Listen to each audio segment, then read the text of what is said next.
I hope I didn't wake you.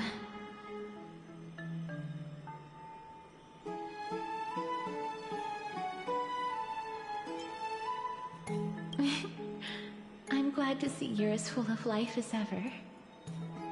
I'm here because of private matters, actually. If it isn't too much to ask, I'd really like it if you could come along with me to retrieve something.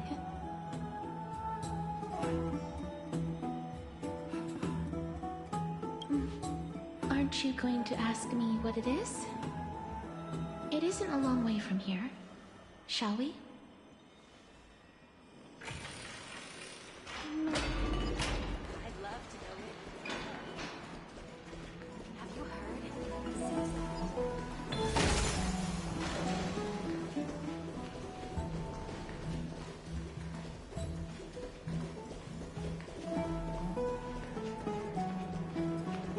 The streets are packed. It seems the vote to pause the flame chase journey has begun. I want to vote! Tell me how I can vote! Take your ceramic shard, engraved with the Kethali rune, select the Council of Elders in your heart, and pray silently until the shard registers your choice. Then toss it into the Dolium. The Council of Elders? More like the Council of Buffoons! The Black Tide took my hometown long ago! Who are they kidding with bringing back Erechrysia? It's all a sham to create their own Erechrysia in Akama! The Titans are just. So long as we do not overstep our bounds again, we will not incur divine wrath. Oh, please. The time when these deranged Titans should have vacated their spot to the demigods is long overdue. You'll see soon enough, you old bogey. And I pray that Talanton smacks some sense into you with their scales. We shall see how this turns out. That was quite a spectacle.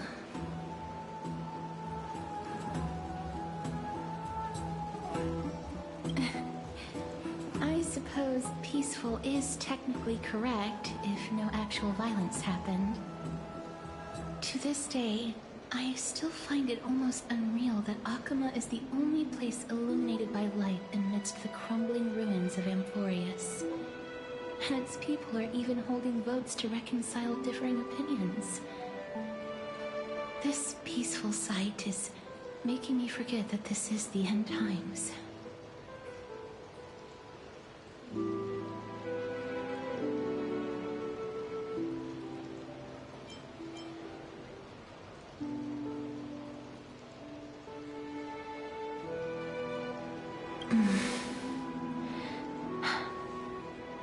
Before coming here, I had lived for many years in Idonia, a city of rime and frost. The people there were devotees of Thanatos, and were well known for their unique burial rites and traditions. Traditions that I played a major role in. Yes. You now know me as the Mortician of Akama. But back in those days, I was Idonia's Maiden of War. I was trudging across the frosty plains on my own when the Idonians found me. They saw the curse in me as a blessing from Thanatos, and believed that my hands could correct the Erechrysia's mistake and lead them to meet the great god of death.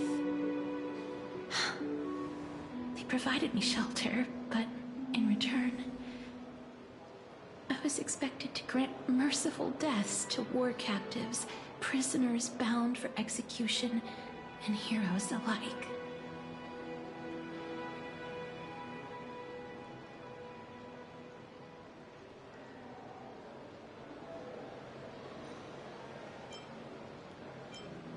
Is that how you see it too?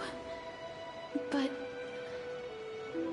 no matter how kind or cruel the means, nothing can change the essence of death. Taking away someone's life is never worthy of religious worship.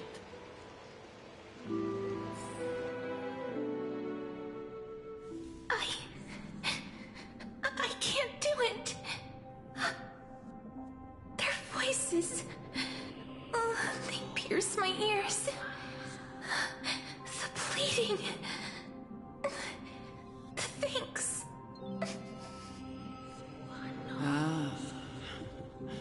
I know that feeling, child. I was once as lost as you are now. But you must respect those walking towards death. Just like how you should respect yourself as the Holy Maiden granting humans glory and liberation. What you're asking me to do is no better than the task of an executioner. And yet you want me to respect myself. No matter the titles, I am still taking away human lives. This won't be the first time that Edonia's fanatical nether warriors have faced death. On the contrary, recruits new to the battlefield often run away from their first fight. Death is the mightiest and gravest power in this world. The fact that you can wield it means you are deserving of respect.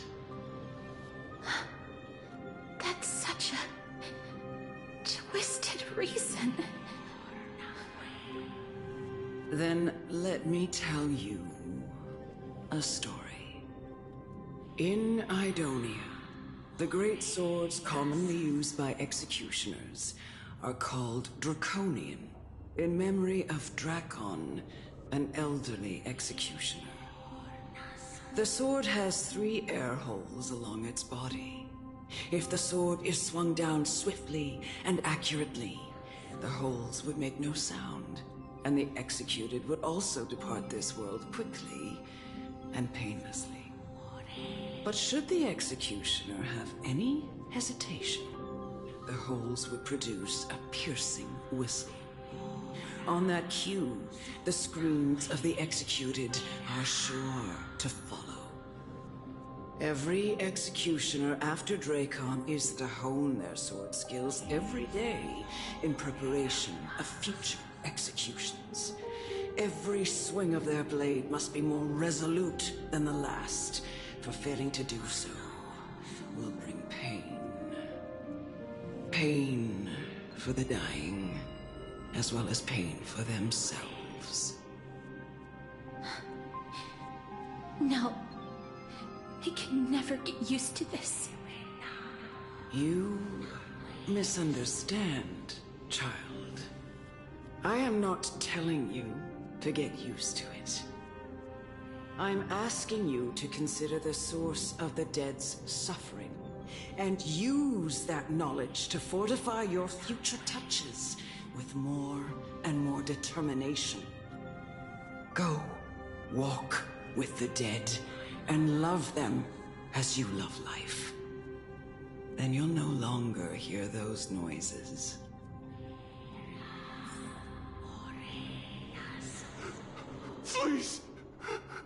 me. I don't want to die.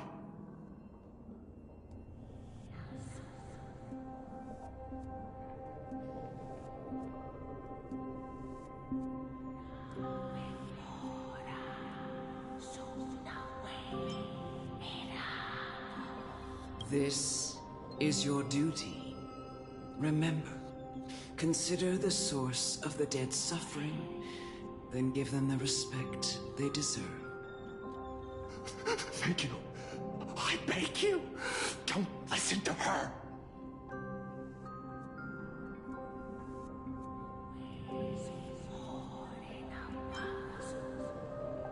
If you cannot learn to accept death, then Idonia has no place for you. This is your last chance. Do it. No! Please! I don't want to die! Please! I'm begging you! No!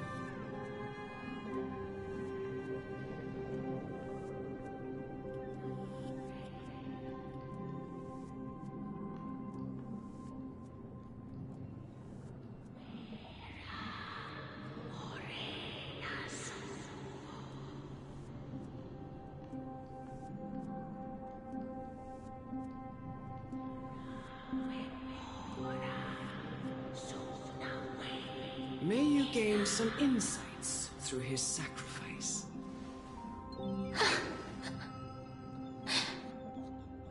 Is this all? No. Come with me. This is just the beginning of your life as the Maiden of War. You executioner!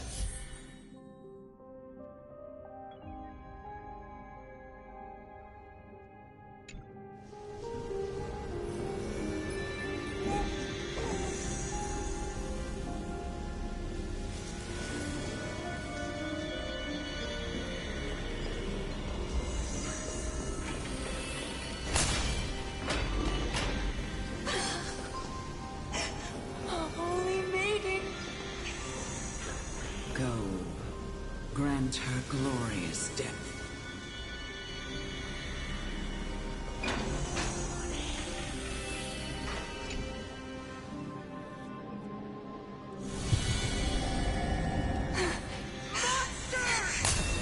Thank you. Do it then, executioner. You...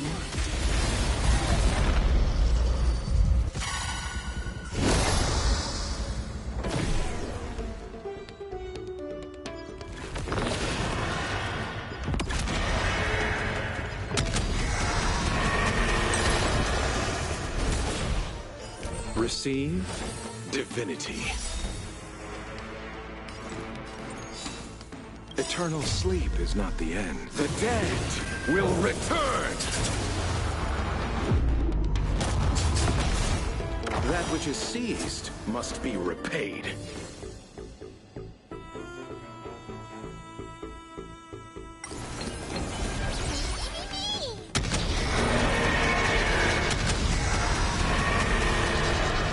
I only wish that death may protect us.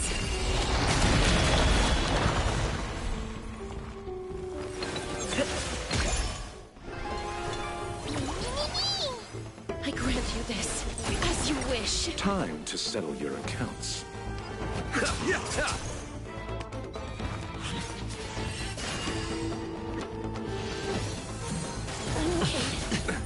Nothing major. All right, I'll call your bet.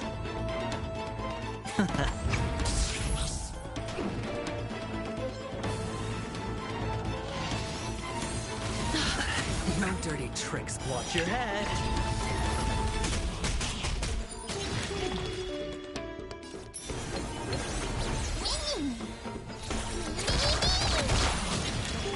Please, wilt here. Embrace new life, Pollux.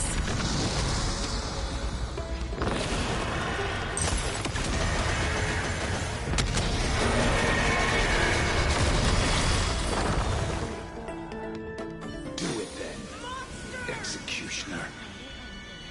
You heard him.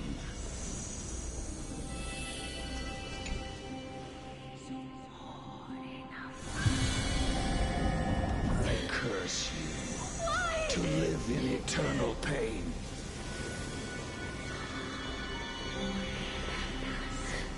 Please, grant me release. You know what to do.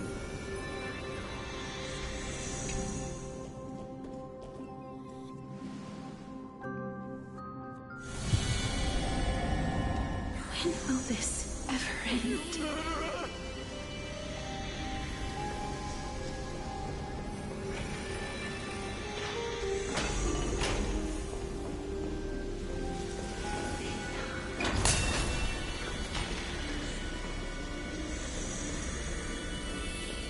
Come.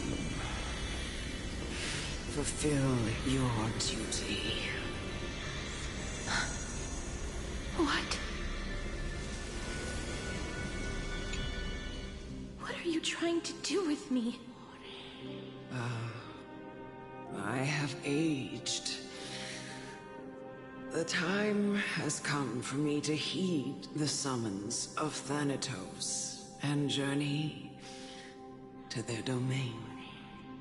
The final resting place of every Idonian. You're not that old yet. You still have many, many years ahead of you. No. I'm already dead. For I have come to fear my declining health and impending death.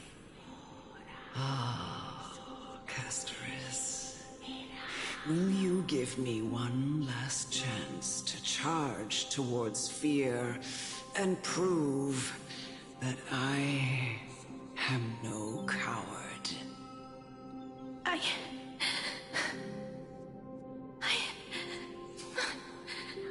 can't take this anymore. Child, it was I who brought you here from the frosty plains and set your farcical fate in motion. It was also I, Chief Executioner of Idonia, who forced the heavy duty of executing others onto you. I've always known that you have doubts and even anger about my faith and about me. I never had a choice. Indeed. We essentially abducted you. Yet you can end any sinful life with just a touch of your fingers. Shouldn't it be easy for you to escape from here? I'll never do that. It doesn't matter how lightly the Idonians take death, or how readily they accept it. I simply can't do it. I knew I was right about you. What do you mean? I've taught you and cared for you as my own daughter all this time because of this blessing that's been with you since your birth. I know no one else in the world would understand the weight of life and death more than you do. In the eyes of an Idonian, death is the end of all life. A destination we will all eventually reach.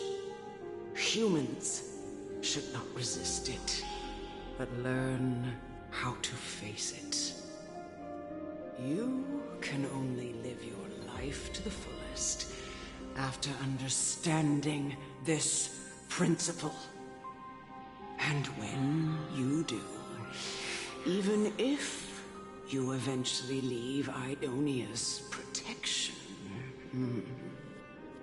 even if you must carry the curse forever, you can live with your head held high, like everyone else. No! How can I?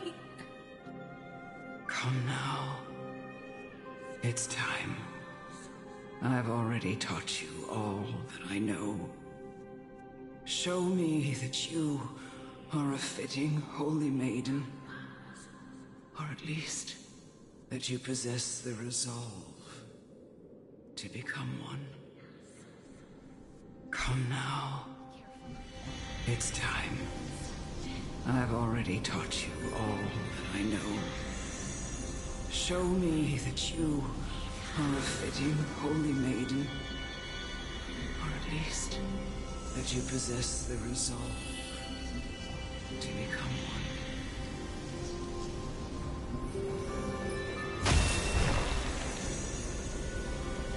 Emerge from your cocoon!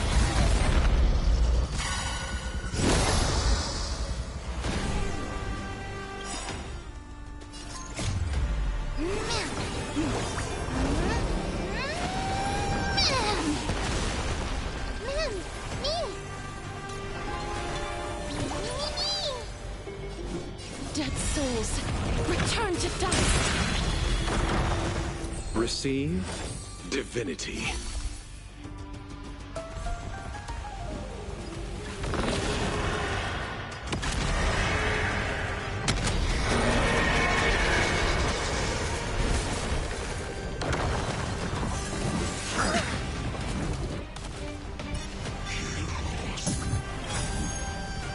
Eternal sleep is not the end. The dead will return!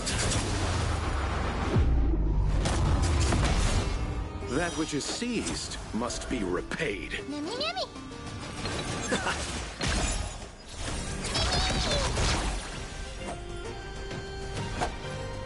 Abyss flower, bloom. Going all in. Tabs on me. The dice have been cast. Bust. Or maybe I'll take it all.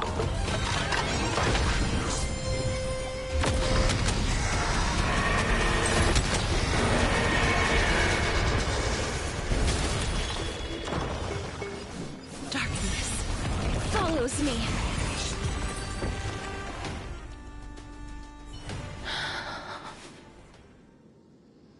This was the last time I followed her command.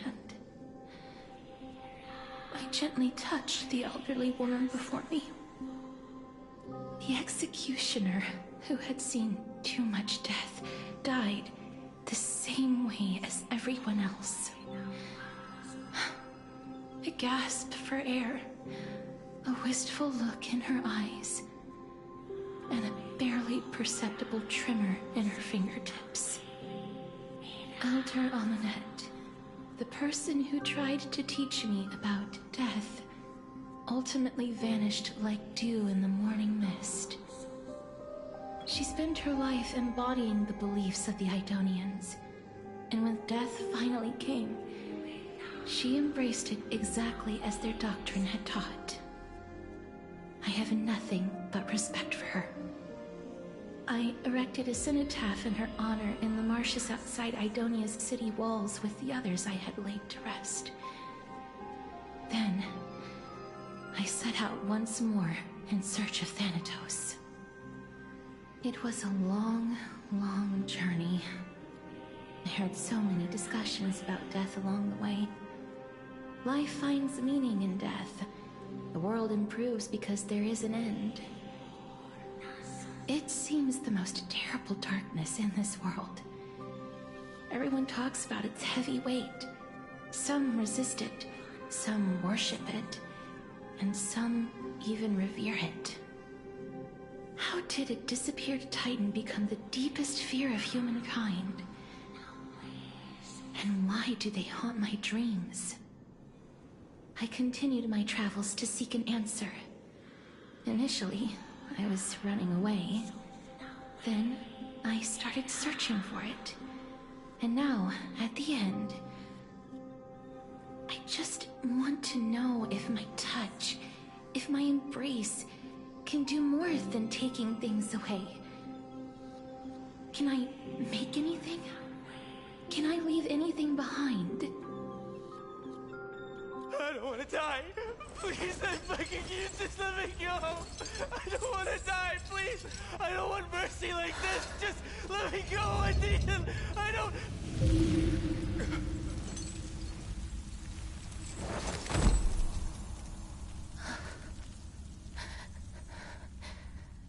I hate these icy hands.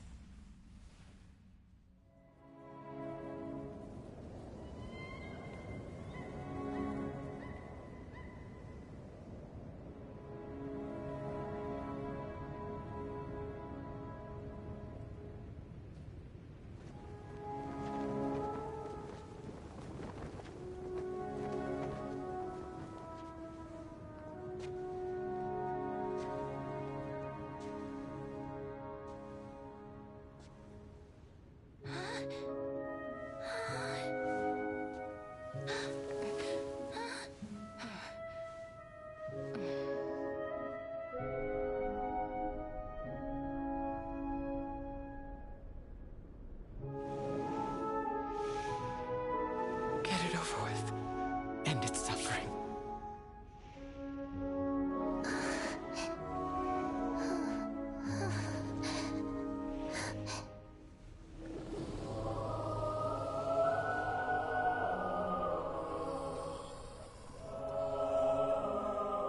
The Reaper has blessed your hands. Only you can grant them peace.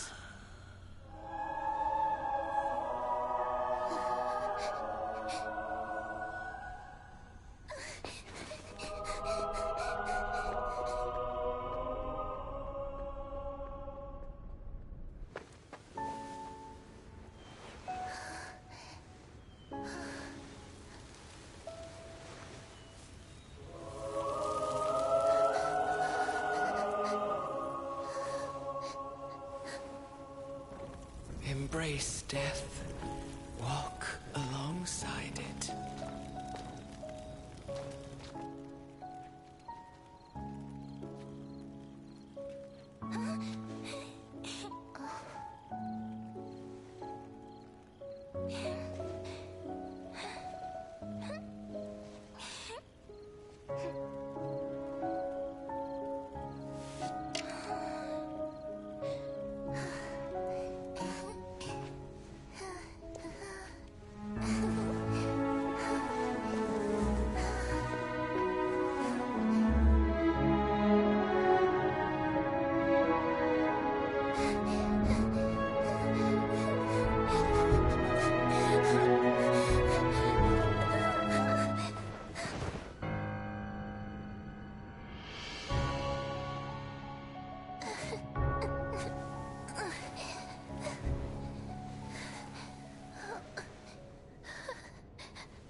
that you, Castoris?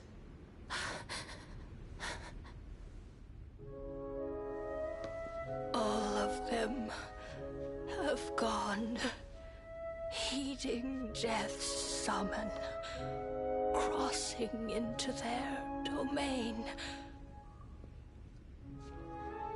I must go too.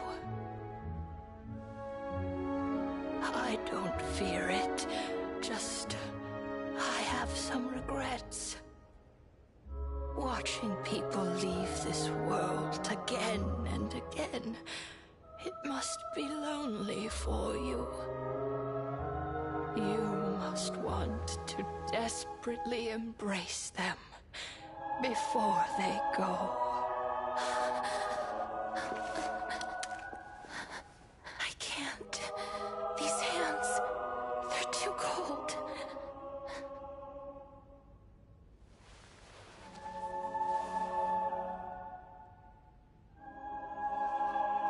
But Big Sister Castoris, your hands are so warm. Just like anyone else's. So go on. Don't hold back. Give me a warm hug.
Can hands like these really be warm?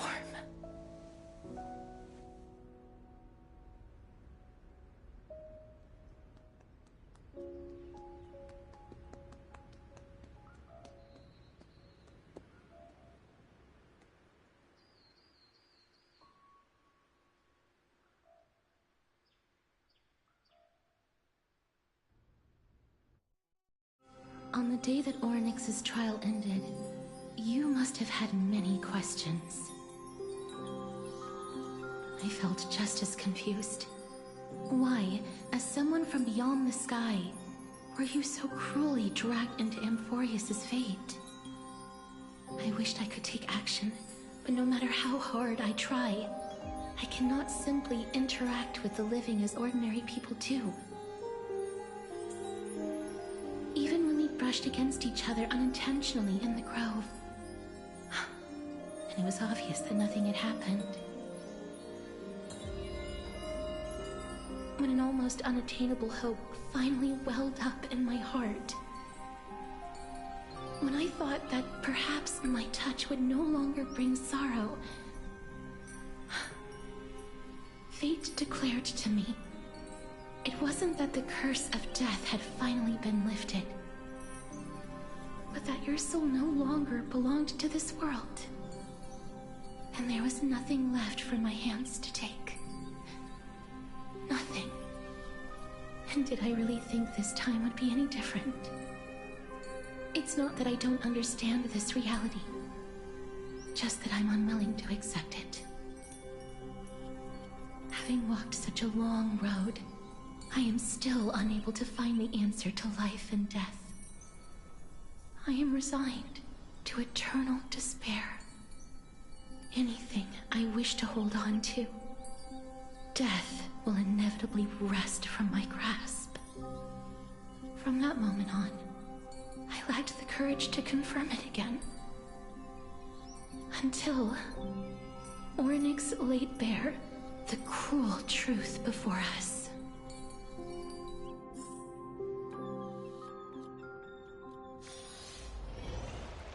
But now, perhaps I might have one last chance. Long ago, Trinan read a prophecy to me. At the end of the Sea of Flowers, the souls of the living shall warm thy fingertips, and after an embrace, there shall be eternal separation. I found no surprise in it, for her words sounded not like a foretelling, but a perfect reflection of my past. Embraces in this world are born of reunions, yet my touch speaks only of farewells. In that moment, I had no doubt that this destiny would weave itself through the entirety of my life. And yet, things have taken a turn for the better.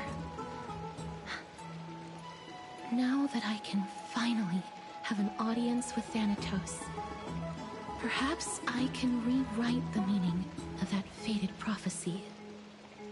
I have no reason not to give it my all. For your sake, and for my own.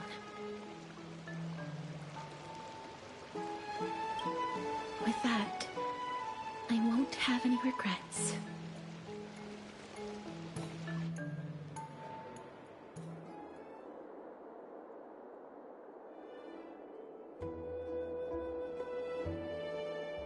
Let's put that aside for the moment.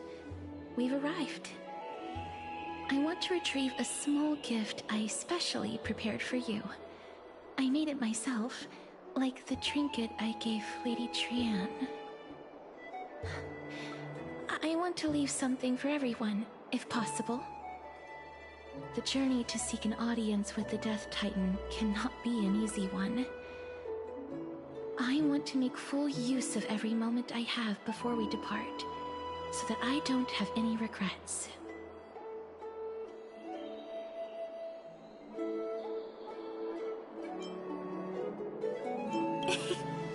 No, it isn't. You'll know when you see it. Look, it's right there. Huh? Where did it go? What's going on?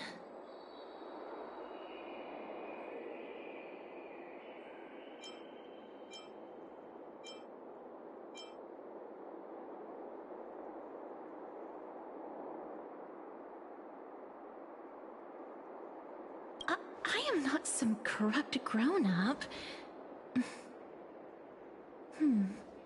What's this? The coin of Zagreus and a slate. So it's her. No doubt about it. This is her favorite symbol. It's a lady's cipher, the demigod of Zagreus whom Lady Aglaia had spoken of. She's a master thief who's left legendary tales all over Amphorius. So many years have passed, yet she's still announcing herself in such a crass manner. Let's just do as the slate says and look for Lady Cipher.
Look, it's It's right there.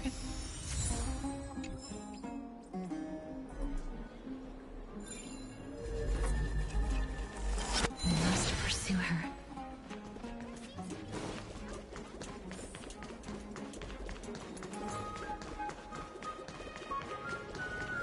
Huh?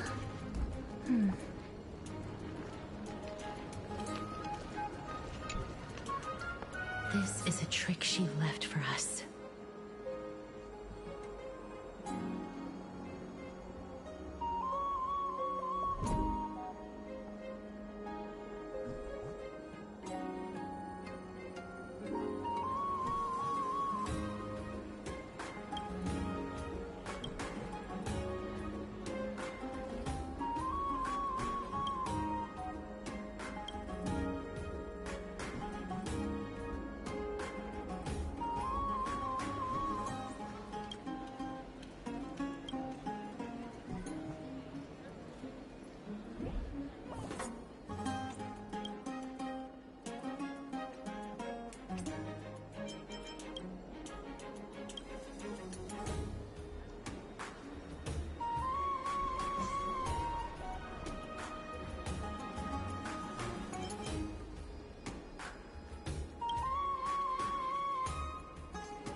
She's incorrigible.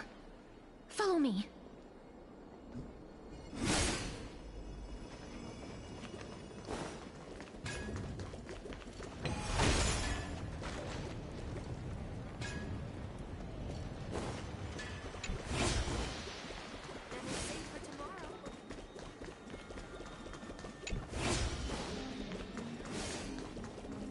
It's about time to do some exercise.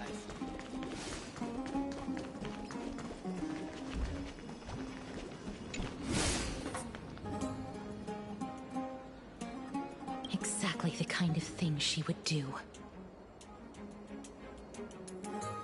This is how it should be.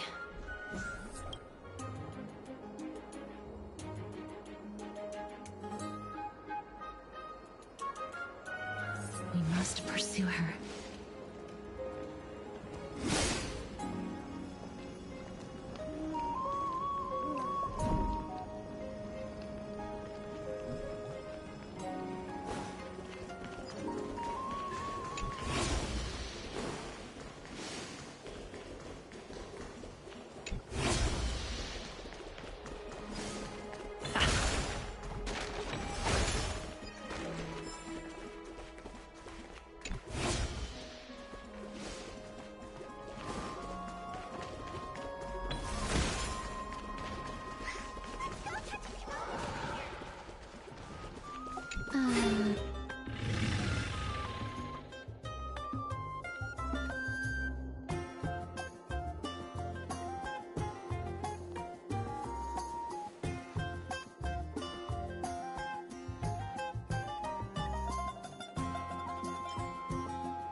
Lady Cypher, please come on out.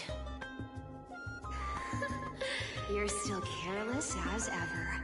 Shouldn't you keep such a precious gift near your bosom? Since you know it's a gift for someone else, please give it back to me. Stop hiding among the people and letting the wind carry your voice. Now, since I know it's a gift, that just means I need to milk its worth. The children of the wind never stay for long in one place. Unless your offer is tempting enough to steal the wind. What say you? Name your price. I'll give you however much you want.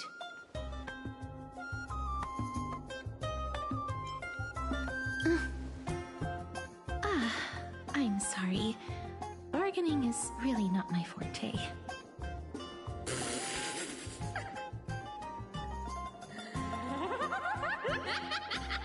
No wonder they call you Princess Homebody.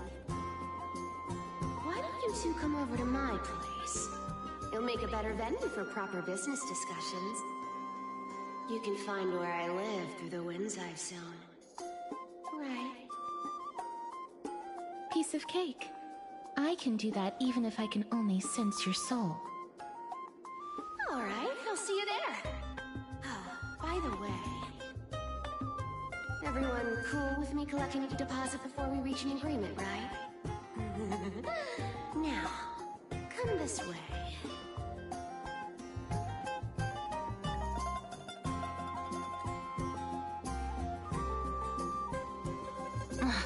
She's incorrigible. Follow me.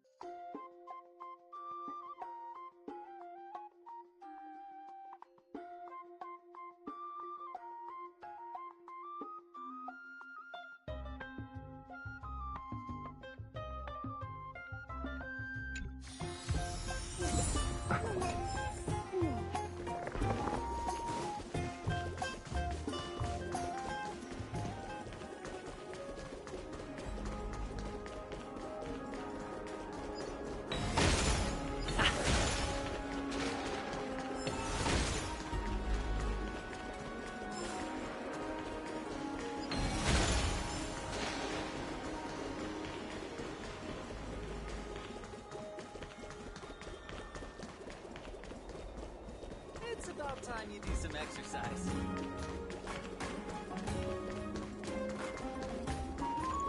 Does it really work?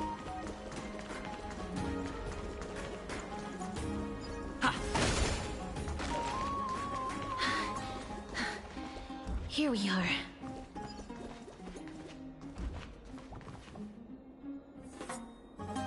Over here! Over here! No, not that way! This way! Come on. If I really wanted to hide, you'd never find me. So relax, you two. No need to get your hackles up. I'm not that scary, am I? Meow.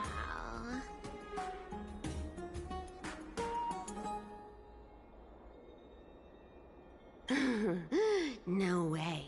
Some people might have been into that a millennium ago, but it's long since gone out of style.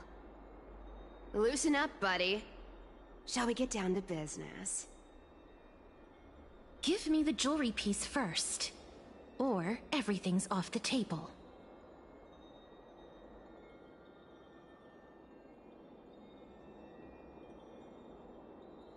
Oh, come now. Don't be so upset. Relax. Relax. Look, isn't the view here just great? You can see what everyone is doing and where they're going, and they won't even know you're here. Now that we've broken the ice, let's get to the point. Everything I've said so far has been a joke. I'm inviting you two here for 3 things. 1. The seamstress found me and wants me to take you to Styxia to look for the Death Titan. 2. The Council of Elders also found me and wants me to make sure the core flame of Thanatos ends up in their hands.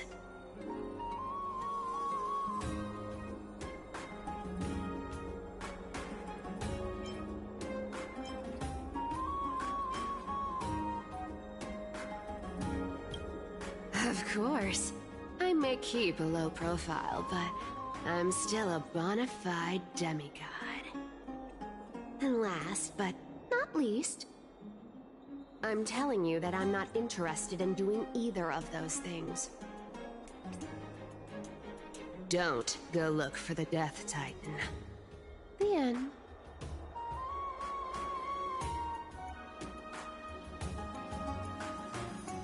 Well, this is some high-quality stuff. And this room is full of it. How much are these worth, Did you get all this through that Aranova gimmick? Some of it is family fortune, while the rest came from my business as a dressmaster. Don't liken the flame chase work to your shady dealings. Wow. I should have busted down your door instead of going around like a thief. Well, spill. Why are you giving me so much money? Payment for doing work. You're worth this much. Did you forget my stance to all this? I thought I made myself very clear. You wish to run away. Run away from your responsibilities, from the prophecy, and from your destiny. You shall walk with greed and die over petty change. I understand this prophecy weighs on you immensely. That is why I have never reproached the demigod of trickery for running away. But I need you right now, so don't turn me down. You know, maybe the gods got your tongue with their golden threads, Aglaya. I'm not hearing any sincerity in your words. Give me a reason why you're bowing your noble head to me. We lost Trian. Oh. The divine power of passages is running out. I need another demigod to escort Castoris and help her fulfill her lifelong wish. Oh, I get it now. You're sending Castoris to her death. And you want me to die with her. This is Castoris' own request. I have never seen her so determined. She brought this up herself? You're not pulling my leg. She's also made up her mind to leave her confused past behind. As will you, Cypher, when you finally make up your mind. Don't be so sure. Time is hard in the likes of you and I. But Castoris remains pure as driven snow. She can always turn back before the end, you know? Maybe she'll remember Trian's sacrifice. Maybe she'll remember the countless martyred Chrysos heirs. Maybe she'll remember you, with your one foot in the grave. I ain't as optimistic as you about what she'll want to do. Tell you what, why don't I take this room of treasures as a security deposit, and we make a bet? Go on. I bet she'll change her mind and turn back. Now, if I lose, I'll do what you want me to do. Return this deposit to you, plus giving you another room full of treasures. How does that sound? You sound like you have all the confidence in the world. In that case, let's make a pact with those conditions. I hope you're prepared to lose it all. In conclusion, I want to win. So I hope you two can give up on going to Styxia. I'll give all the treasures in that room to you. And you can split it between yourselves, however you want. What do you think? Tempting, right?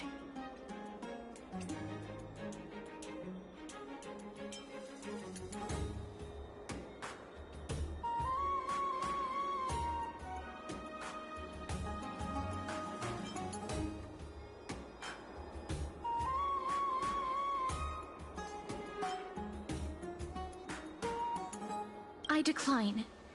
If we don't find the Death Titan, his soul will...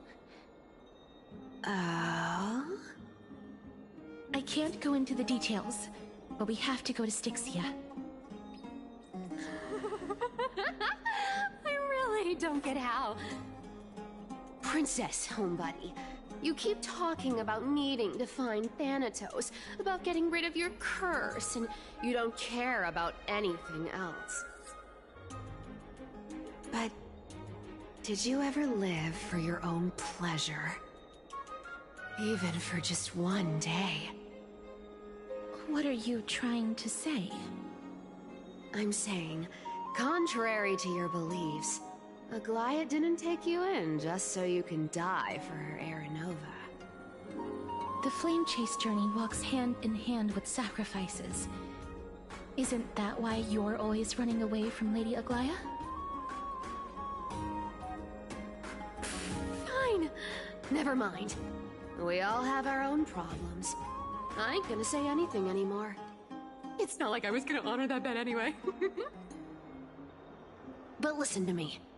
Styxia is no tourist destination.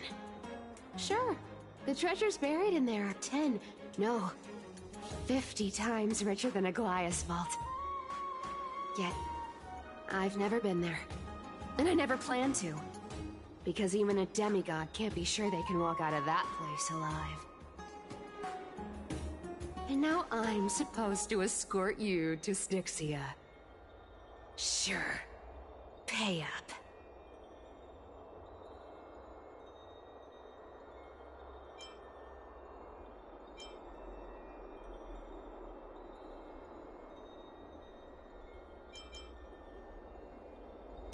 Me too. I have lived a longer life than most people. Though I'm not as good at doing business as Lady Aglaia, I still have some savings. I can give them all to you. Then how are you going to live the rest of your life? Then I'll give you 90. No, 80%. Well, don't mind if I do. 80% of Castrus's savings and a bottle of dew of divine blood. Not a bad trade.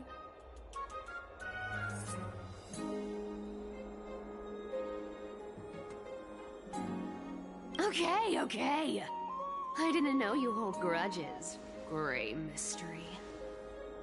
Here! Catch. Be careful with that! A minor change in plans, though. Don't go to the bath tomorrow. Come look for me at Akama's city gates instead. So, why are you changing the meeting place? Oh, nothing, really. Just a bit scared of the seamstress's frosty face. I wouldn't stay a second longer in Akama if it were up to me. Well, now that we've struck a deal, why don't I give you guys a lift back? It's gonna be a long ride. So have a good rest.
Let's wait and see. Feeling lucky.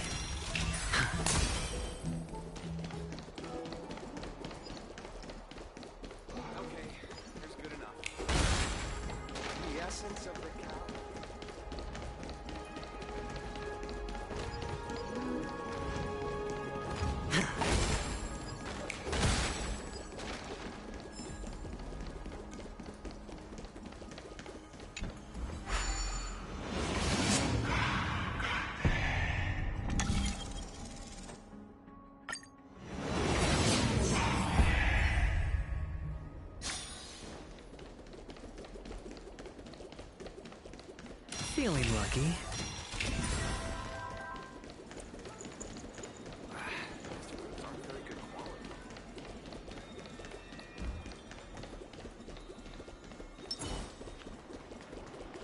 Never save for tomorrow, what do you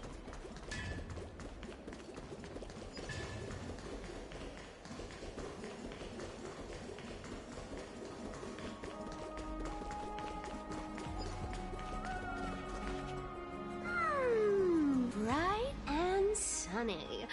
Just the weather for farewells. You're here.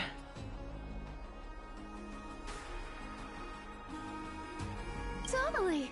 The trio team is the best set up to reach the finals. No need, I already told her. She's fine with it. You sure know how to put me in a spot, Castoris. I need to travel with you, but I can't touch you. What a bother. Sorry.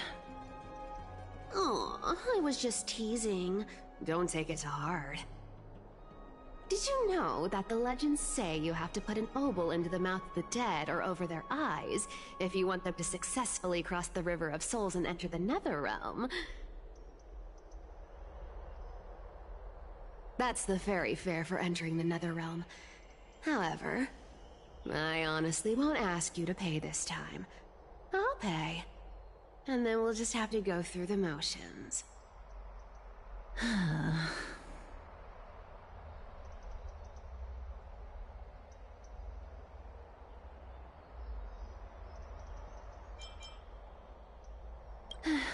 Don't worry.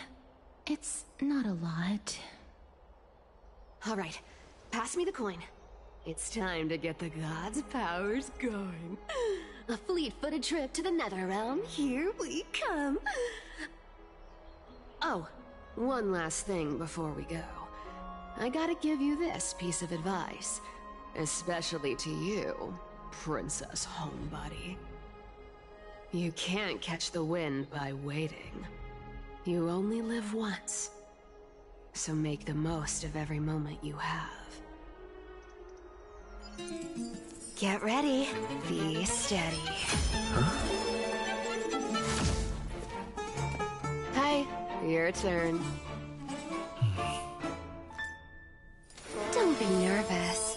After all, it'll be gone in the blink of an eye.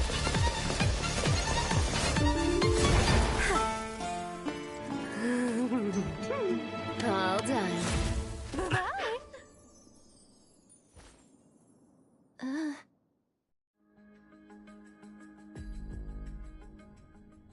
Are you feeling all right?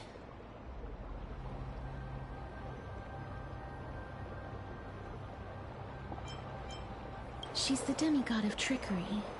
When she flips the coin of whimsy into the air, she gains incredible speed that lets her travel anywhere in an instant.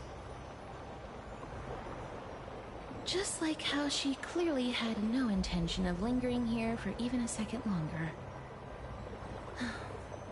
We can only depend on ourselves for the rest of the way. Don't worry. Mem's here to help.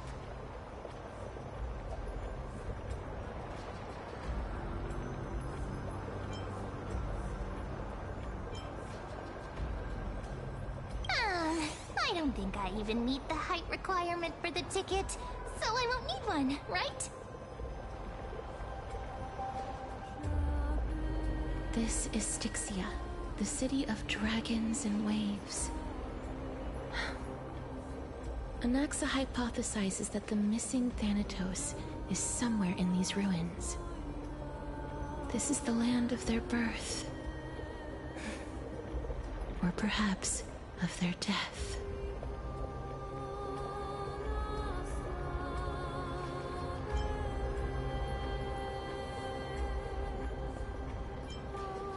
Anaxa had used a secret alchemical art to temporarily fuse his soul with Circe's and Kephae.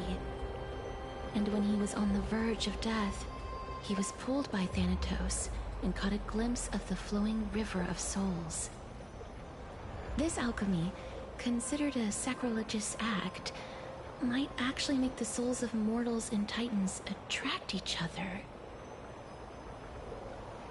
Even though Thanatos has been missing for 1,000 years, and even their followers haven't been able to find them, perhaps that special attraction could summon them here. Oh, so are we going to use that Philosopher's Stone to conjure the Titan? I guess that's the only way. The only leads we have now are the name of this city and the fairy tale about the dragon. Thanatos is even more mysterious than I am. Indeed. Even one as erudite as Anaxa could only point us to this place, and no further. We will be entering the unknown as soon as we take our first steps. But that won't be the first time in my long journeys. I believe that taking action is by far the better option. Perhaps fate might take pity on us today and show some compassion.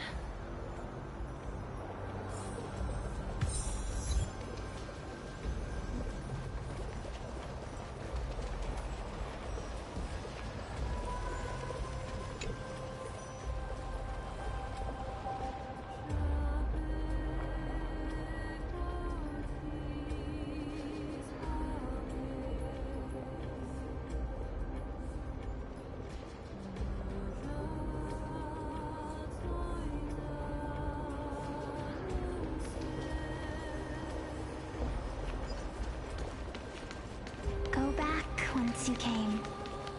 Go back. Ahead lies the realm of the dead.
What a beautiful butterfly. Is it talking to us? This is a eulogistic butterfly. They are found in places where many have met their demise. In Idonia, some think of them as manifestations of Thanatos' benevolence. By turning the lingering obsessions of the deceased into these creatures, it is as if the Titan has made life into a specimen. Others think of them as Thanatos' messengers that guide the departed to the nether realm. The second theory sounds more believable. After all, the things they're saying are rather, direct. Perhaps. But the fact that we're able to hear their whispers proves that we're fast approaching the realm of the dead.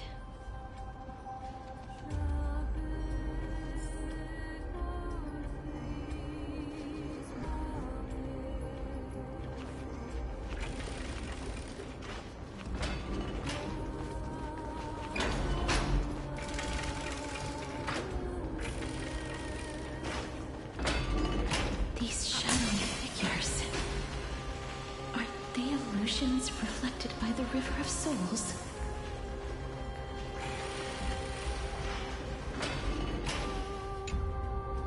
You told us to go ahead first, but she's still not here yet. 1, 2, 3. I don't even know how many days have passed since then. Perhaps Moni will be back once you finish counting the days on all 10 fingers. 1, 2, 3. It's been much longer than 10 days since we left Mommy. Strange. For reflections in the River of Souls, they seem oddly animated.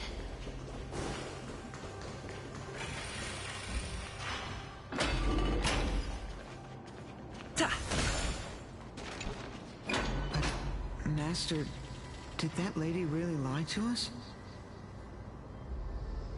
The Centurion personally instructed us to inlay the inscription into his shield. But now she's taken it away. My child, that shield can never be cast. And there's no need for it anymore.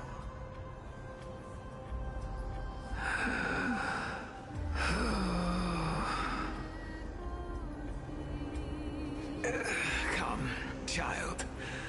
What is the name of that Centurion again?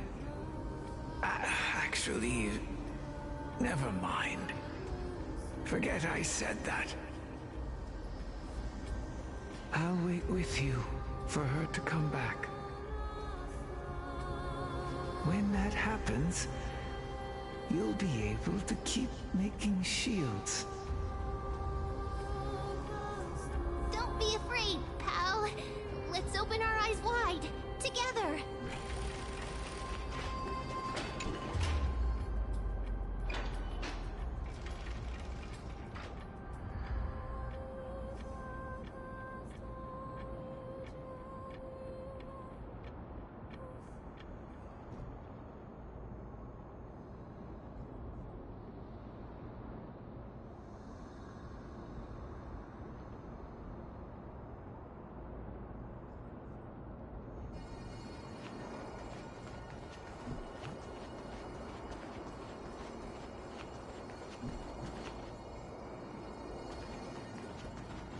Do you want to buy any fish?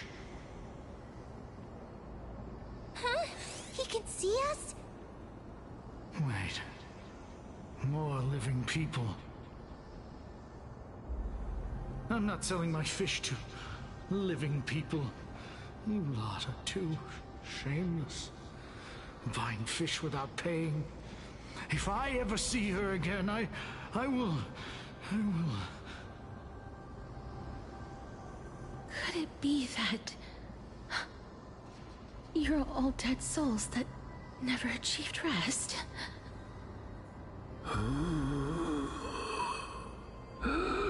The Nether Realm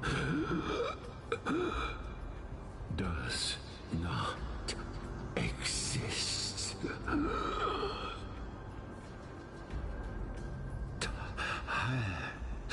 Titan rejects you. Me.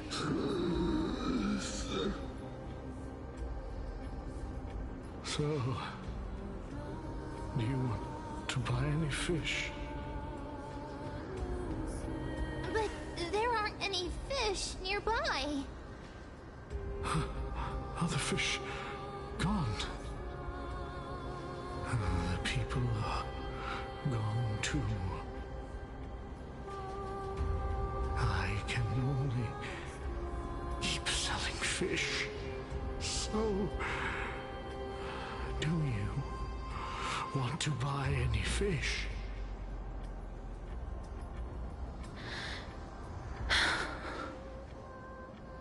Apologies. I don't have much in the way of savings, but perhaps there's another way for me to release you from your suffering. Please relax. May you fall asleep peacefully amid a gentle field of flowers. This...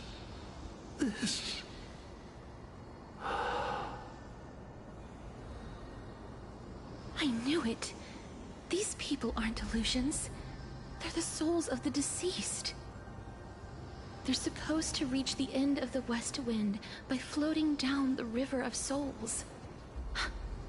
Yet, they have floundered upon the shoals of the stream, unable to move forward. Did Thanatos reject them? Or perhaps they didn't really die at all?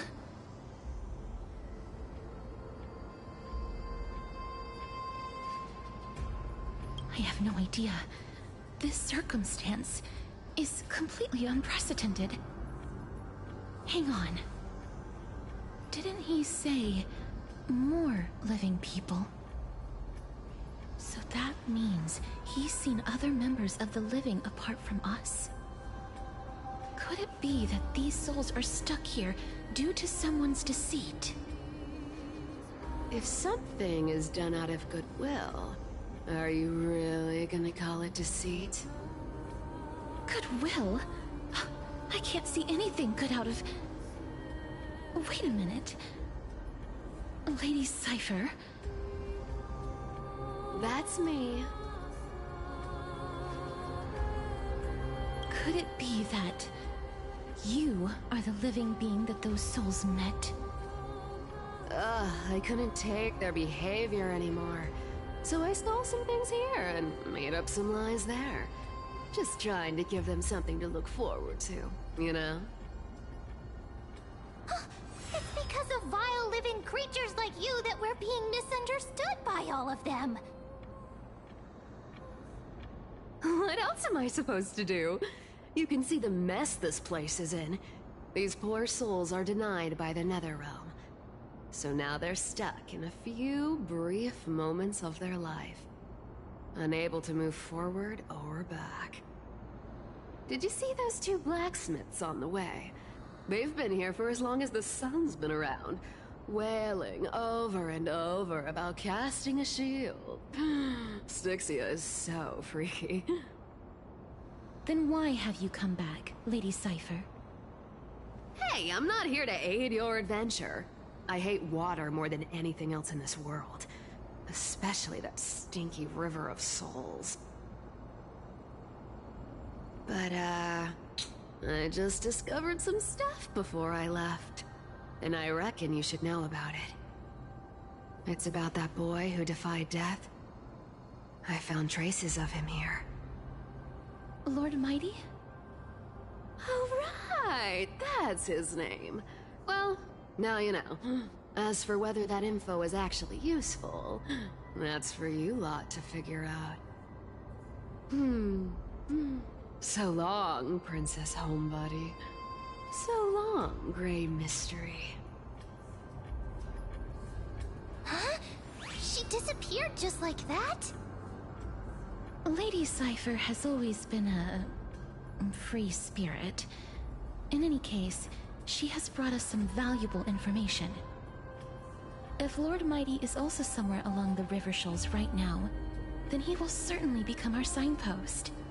After all, he's different from those wandering souls. He will find his way, even in the realm of the dead.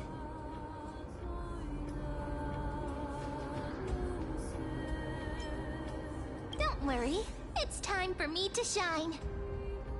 Ornyx's Rune of Recollection is nearby. Use prayers to return the river to before it got flooded.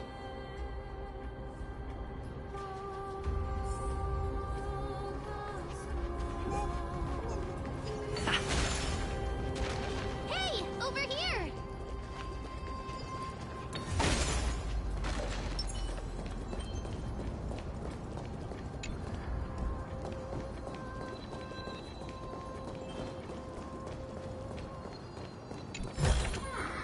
I want to make something with it. But what to make?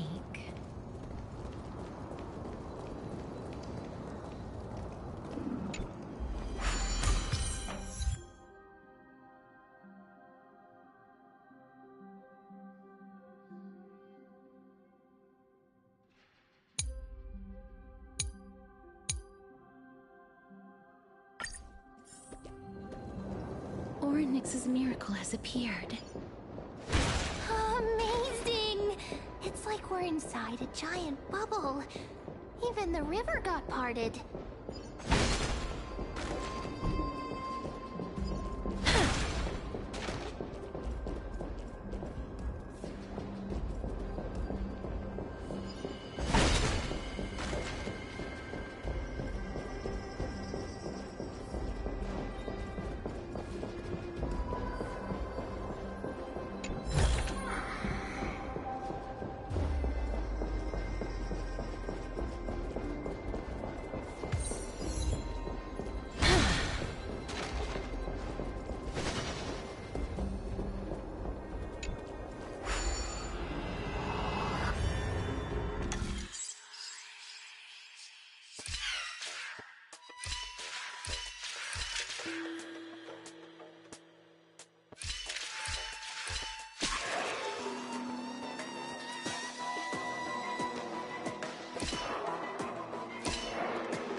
this path actually didn't exist back then?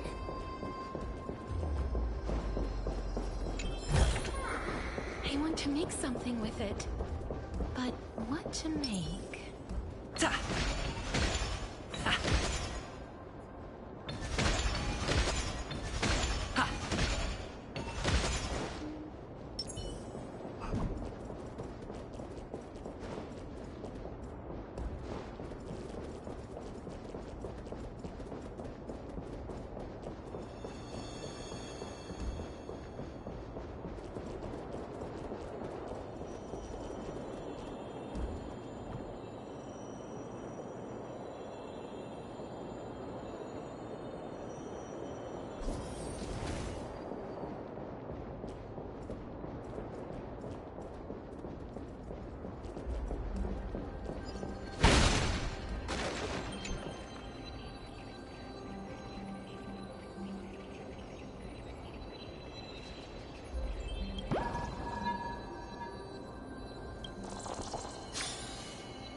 There are wandering souls of the deceased here as well.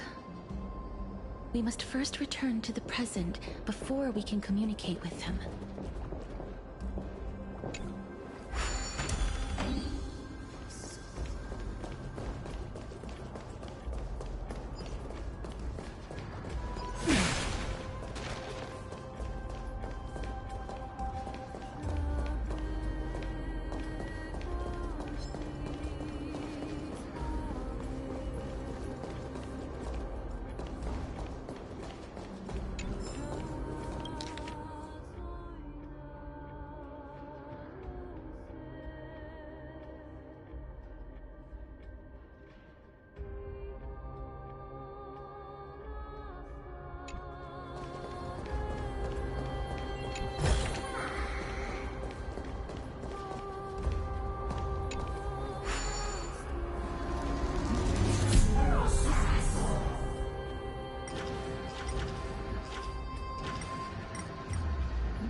That which is seized must be repaid.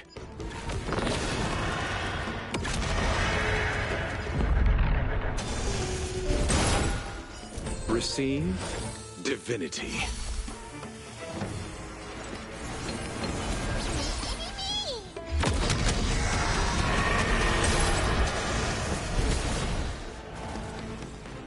You dead souls, return to dust!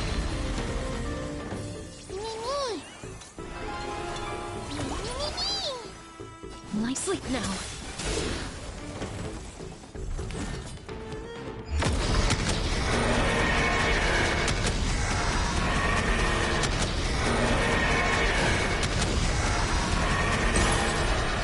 I only wish that death may protect us.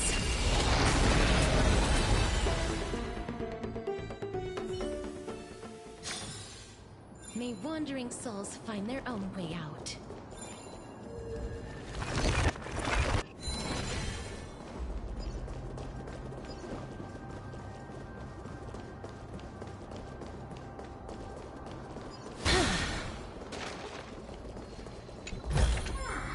I want to make something with it, but what to make?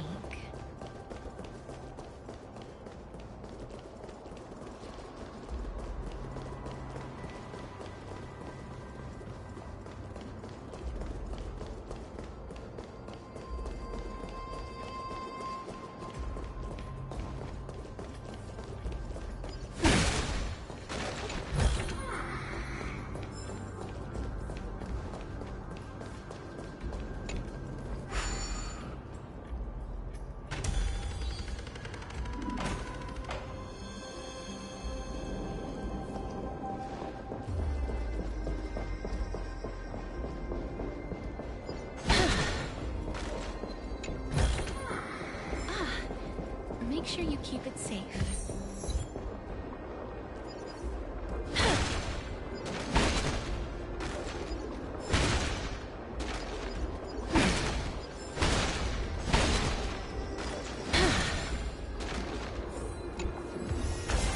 Let's take a picture.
Ah, by the looks of it, you must be the foreign warriors that the Queen had mentioned, right? Since the current campaign requires the utmost care, I wasn't able to make time to welcome all of you. Please, forgive me. Foreign warriors? A priestess, a warrior, and a divine beast. You look identical to the blessed saviors that the Queen described.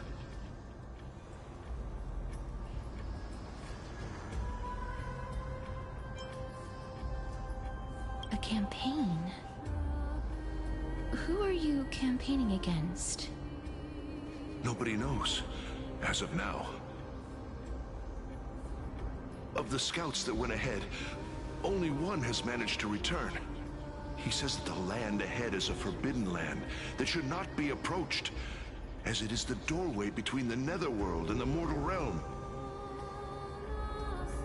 As for the rest of the scouts, they've completely lost their souls. and are decaying by the day. While there is still dissension within the city, the scholars agree that this calamity was so unprecedented that it needed to be given a new designation. An unprecedented calamity. Could it be death? It seems that you have indeed heard about this. Well, death is just one of the possibilities. It's too early to come to a definitive conclusion. A world that has never seen death. Looks like these people lived in the era Chrysia before the Calamity Titans descended upon the land. May I ask, where is the scout who managed to come back? So he returned to Styxia. He only had enough left in him to last no more than half a day. However, it was his intel that convinced us to rally together. He said that he witnessed the demonic specter of an evil dragon at that treacherous land. The apparition opened its giant maw and devoured everything in sight, and thus brought Styxia that thing called death. Styxia. An evil dragon that brings death. It all sounds rather familiar. Wait, wasn't this part of that fable? Sir, could I ask how the Queen and Princess are doing? The Queen?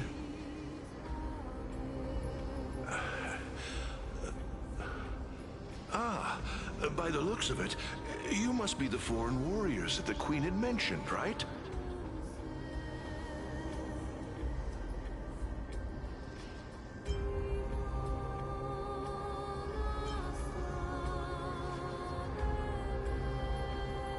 Oh, it's the same lines. Looks like he's still trapped in the moments before his death. Leave it to me.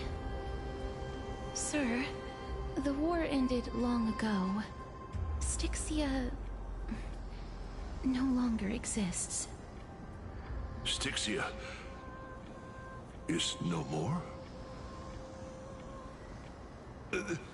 This cannot stand! Newcomers, hurry up and go take your positions! Oh, looks like it's difficult for this gentleman to accept reality.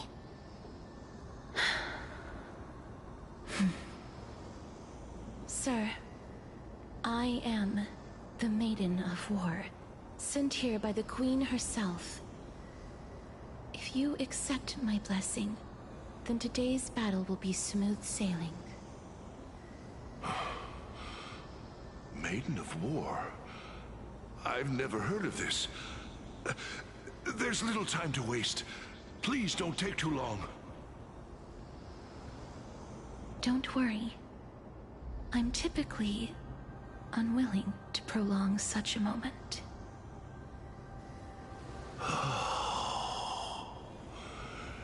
Is it over? Have we won?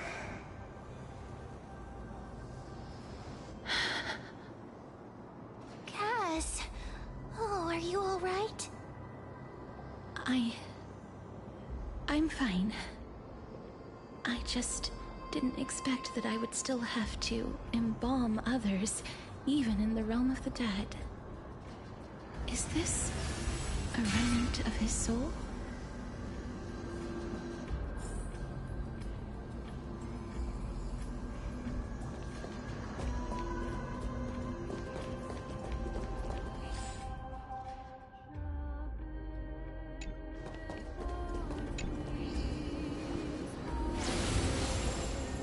Well then, why should I place my trust in you?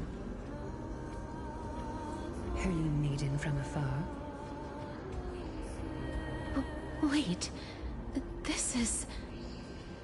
I don't quite understand what you're trying to say. Since the prophecy has already pronounced your name as Chrysos' heir of death, Akina ought to treat you as an esteemed guest. However, you seem to have no intentions of concealing your involvement with the Council of Elders, while most likely being aware of my issues against them. I cannot deny your claim. It was the Council that offered this room to me, and they had only one request. They want the curse of death to be completely subjugated to your will. I was agreeable to that request. But why? I am unable to rid myself of this innate curse. However, from this day onward, I shall use it according to your will. I will never make any superfluous moves on my own. I see. So that is how they plan to control the Flame Chase journey. They have shifted the heavy responsibility of granting death over to me. If I ever become obsessed with executing people, they will then have ample reason to terminate the Chrysos Heir's journey. And yet, you seem to not mind. This is quite surprising to me. That's because the fate that we were born with is a burden far heavier than that of an individual's life. I've woven many unforeseen events into the tapestry of fate. This is but one instance. Tidy up your precious garments and come with me. Arkema welcomes you, Castoris.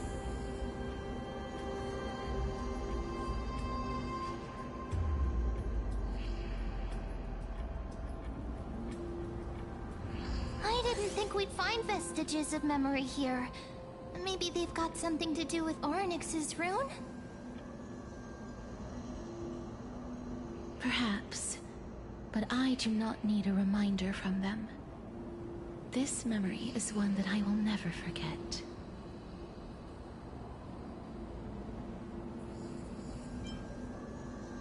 I really want to repay her for that trust.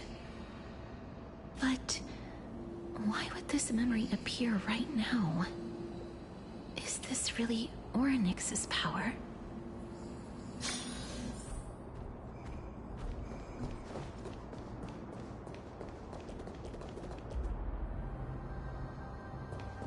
Could these dead monsters actually be... If Lady Cypher is to be believed, this could be the handiwork of Lord Mighty. He's still fighting against the Black Tide, even in the Netherrealm.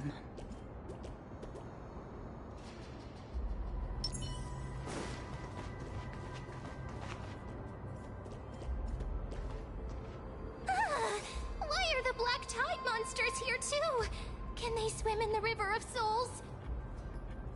Even Thanatos wouldn't be able to accept Black Tide monsters into their realm.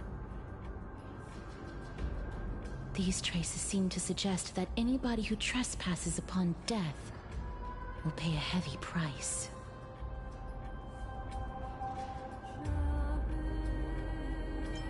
Since the realm of the dead must remain peaceful, it's imperative that we rid the place of such discordant noise.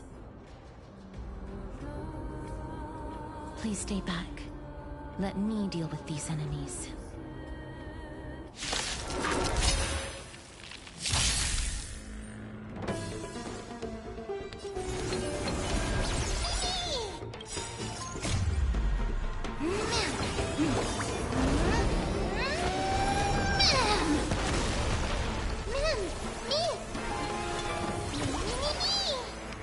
Life is... I grant you this, as you wish. Receive divinity.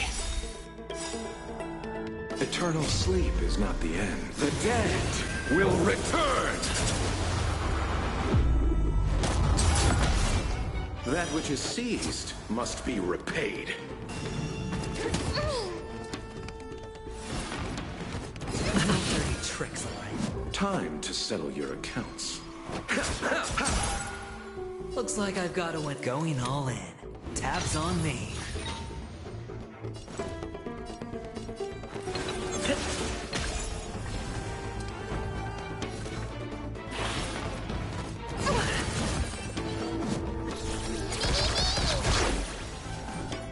Please, wilt here.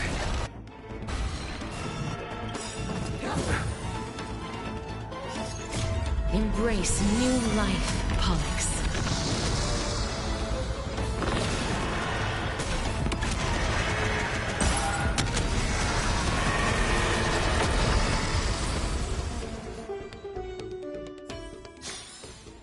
Reach the end of the story in your own way.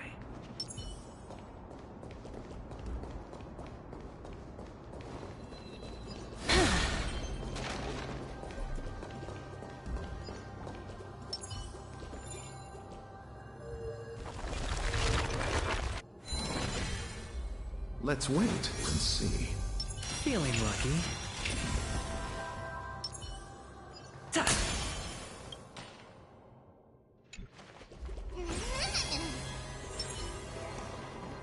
Emerge from your cocoon.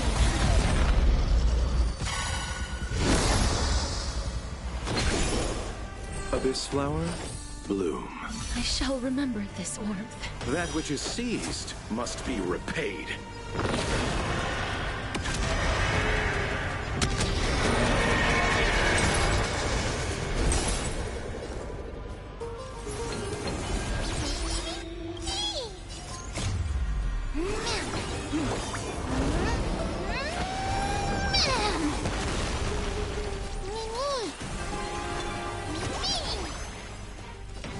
Dead souls, return to dust!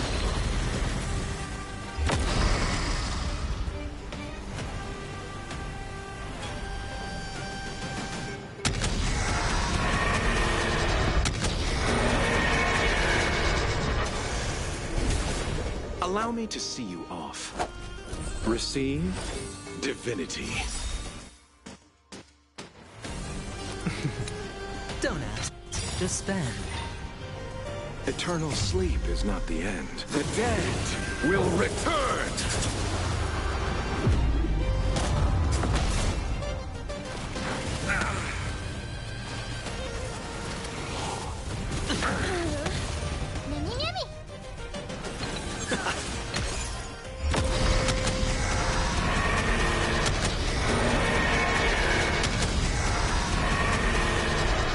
I only wish that death may protect us.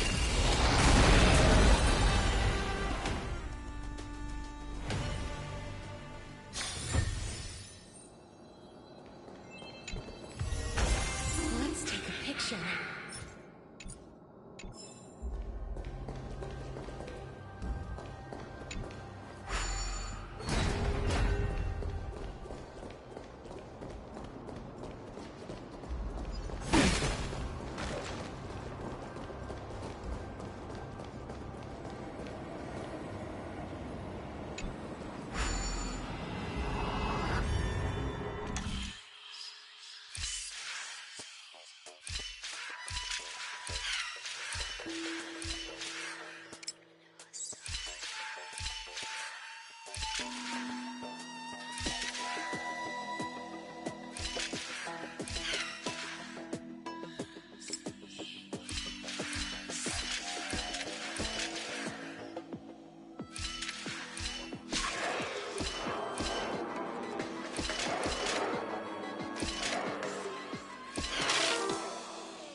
was around, he'd definitely be able to raise the waters of the River of Souls into the sky.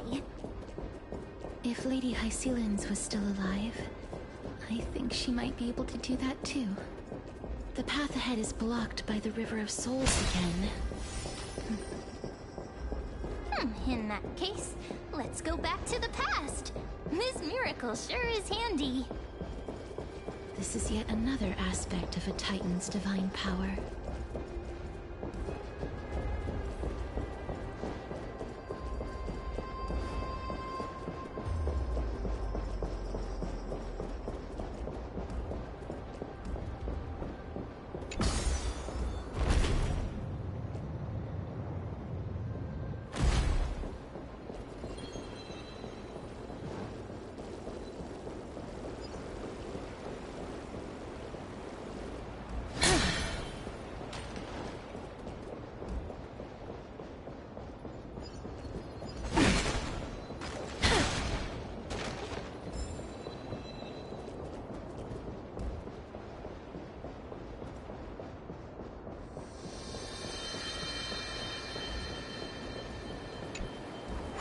You seem to be able to discern both the past and the future.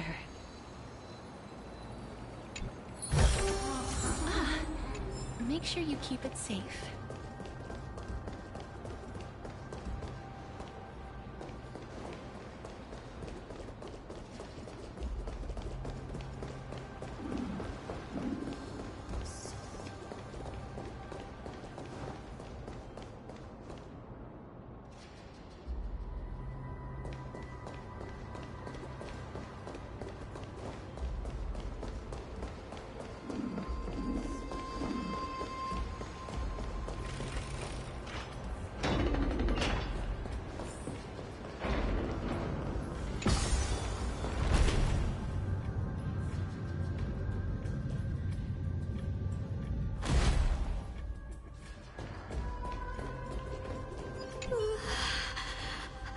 Why isn't there a god yelling in the distance? Indeed, my downtrodden fellow, your sorrow and joy are but means for me to amuse myself.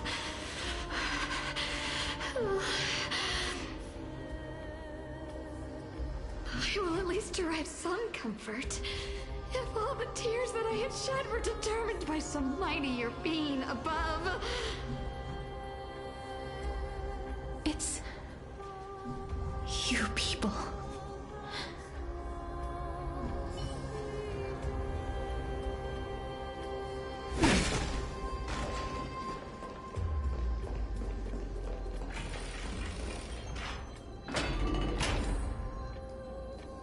Oh, this place. It must have been a beautiful courtyard in the past.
Please excuse me.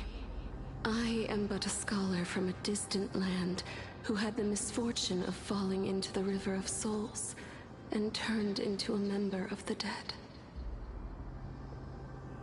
Huh? This one seems to know that she's already dead.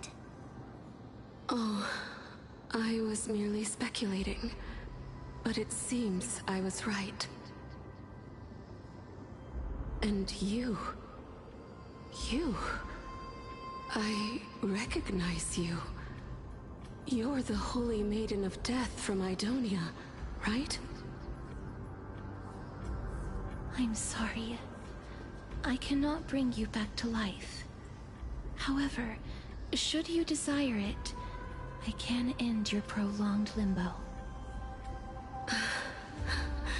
I'm well aware of that. Even if you were able to revive me, I would never choose that option. That's because I didn't fall into the River of Souls by accident. Instead, I leaped into it to seek my death. Why? If you could see the life I've led, then you would not reproach me so. My life was far too miserable. But I did not expect things to stay the same even in death. What a joke. In escaping my mortal life, I've entered a millennium of pain instead. Circe's above. What cowards humans are. For we fear both life and death simultaneously. I'm sorry. I am also powerless to answer that question. That's all right, Holy Maiden. At least you are able to respond to me. Please, grant me death. Circe's above. Does this count as thinking till the moment I die?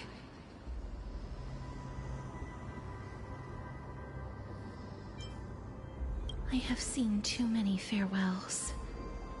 Her distress is quite commonplace. There are those who will end their lives over what seems to be the smallest of worries. For some people, this power that I possess is a blessing rather than a curse. But I never managed to convince myself of that. Cass, are you still trying to create a world without death? Yes, because when placed under time's vast scales, there is no worry in this world that cannot be solved.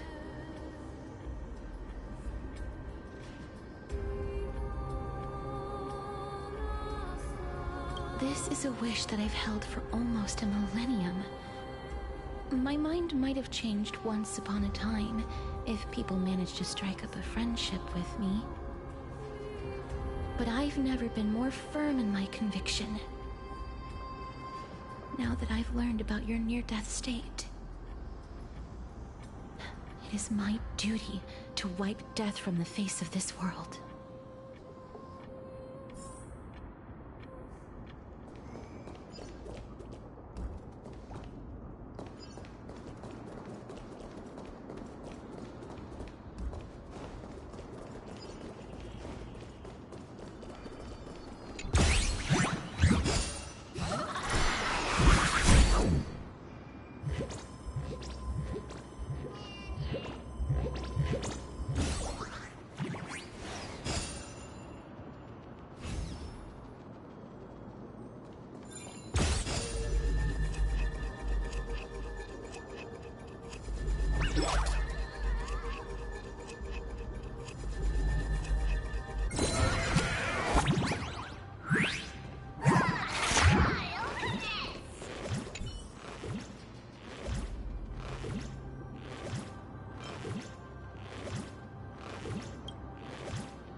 Nothing major.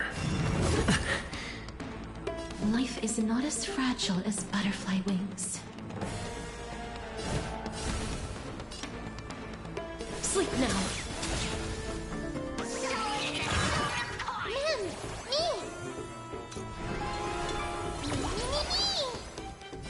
I grant you this, as you wish. Abyss flower, bloom. Going all in. Tabs on me.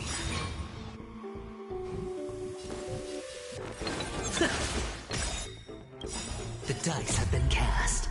Bust. Or maybe I'll take it all.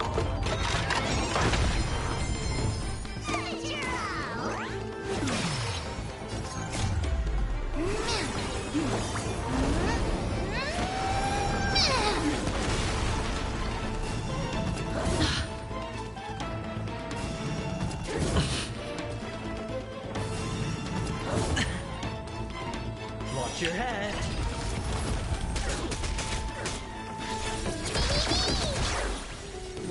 Please, wilt here.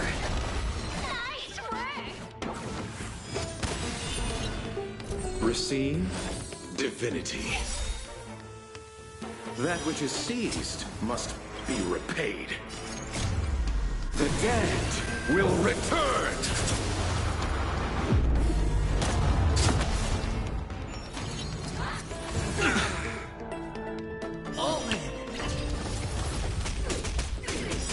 Allow me to see you off.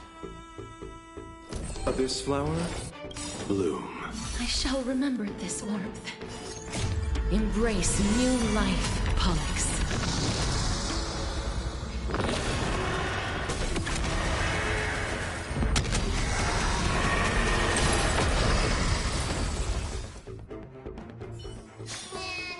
May wandering souls find their own way out.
To make something with it, but what to make?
Life is... I grant you this, as you wish.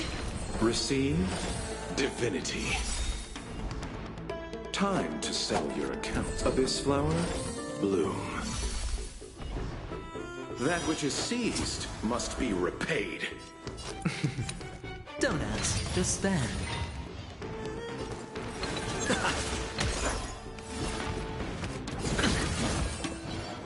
Watch your head.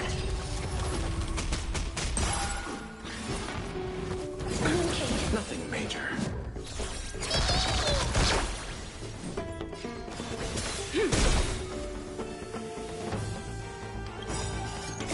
Embrace new life, Pollux.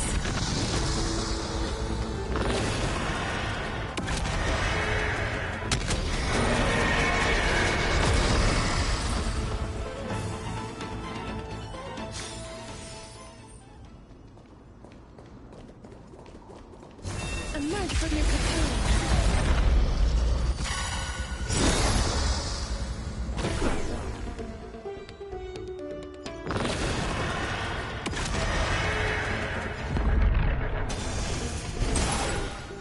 Receive divinity.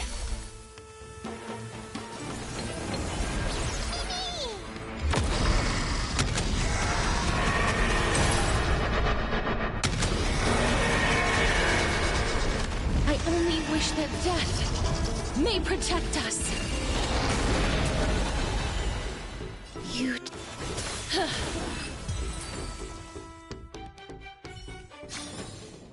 May wandering souls find their own way out.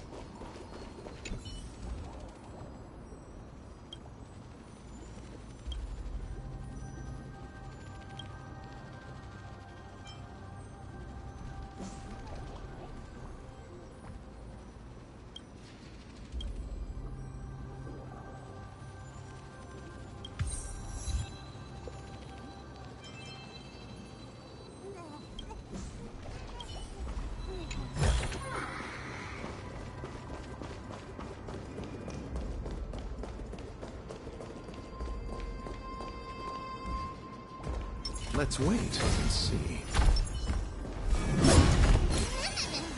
Feeling lucky.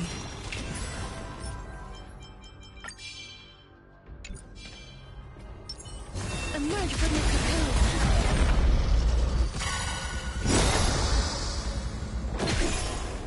cocoon. Abyss flower, bloom. I shall remember this warmth. That which is seized must be repaid.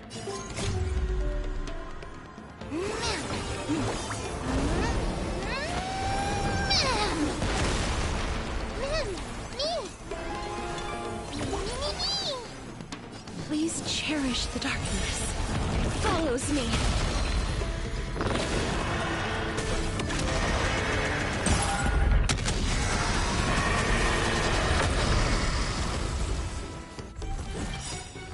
Eternal sleep is not the end. The dead will return!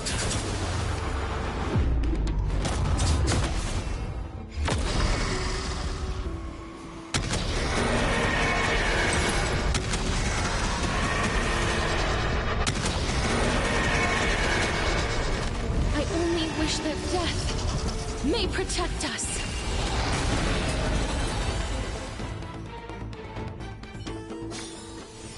May wandering souls find their own way out.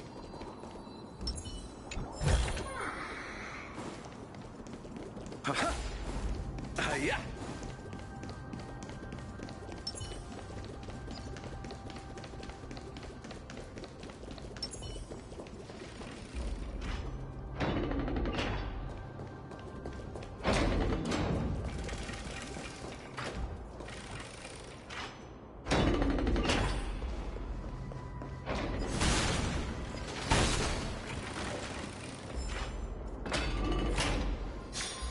Wow. This place is so spacious. Is this the kingdom's vault?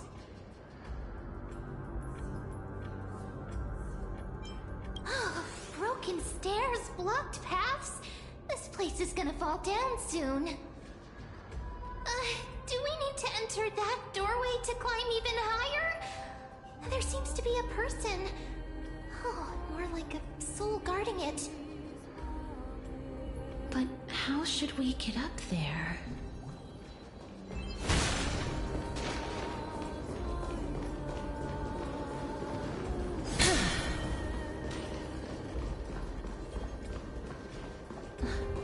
The path is blocked yet again.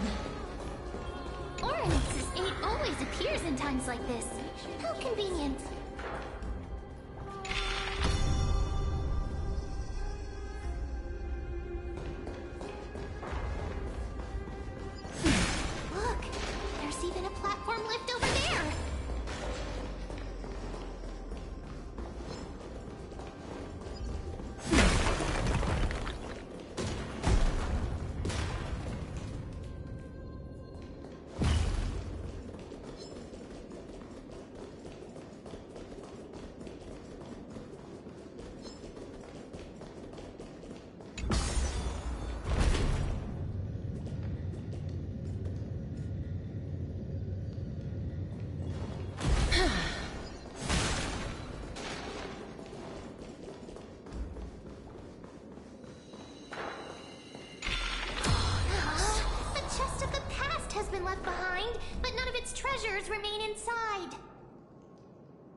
want to make something with it.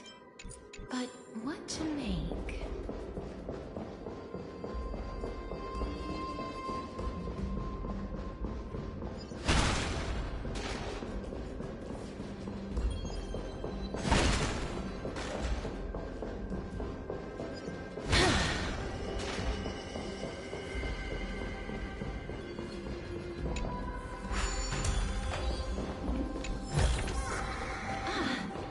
Make sure you keep it safe.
Wait! What if the miracle suddenly loses its effect? Mem, do you really want me to answer that?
Something.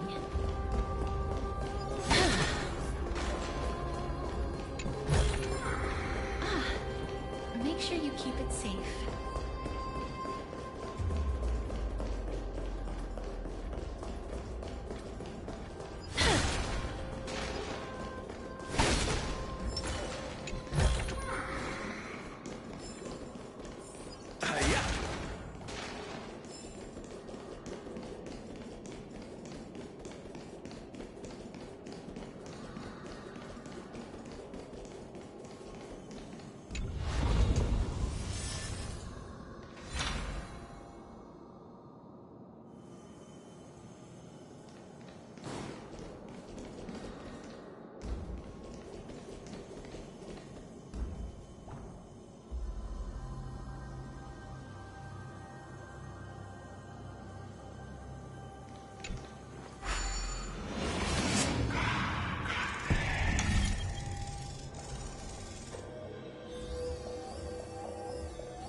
Let's wait and see. Feeling lucky. Emerge from your cocoon.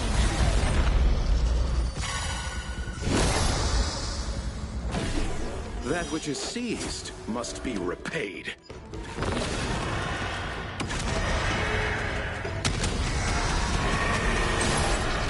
I only wish that death may protect us.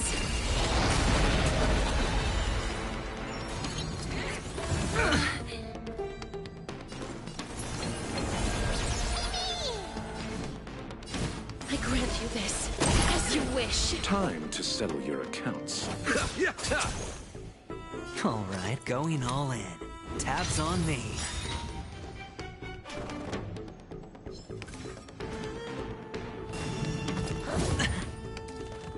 All in!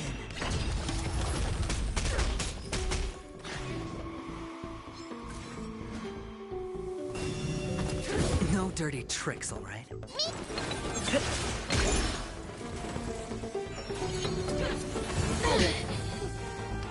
Watch your head.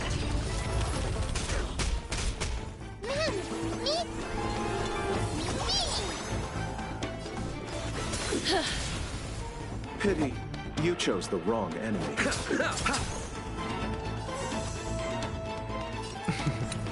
Don't ask, just spend.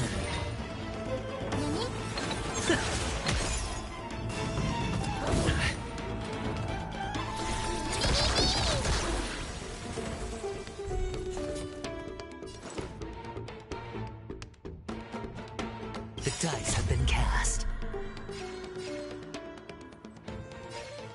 Bust.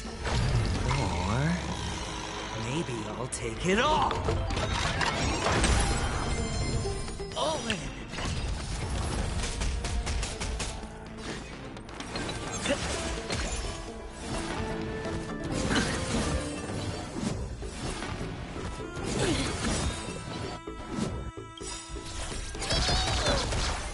Eternal sleep is not the end. The dead will return! You please, wilt here. Time to settle your accounts. Abyss flower, bloom. That which is seized must be repaid. Embrace new life, Pollux.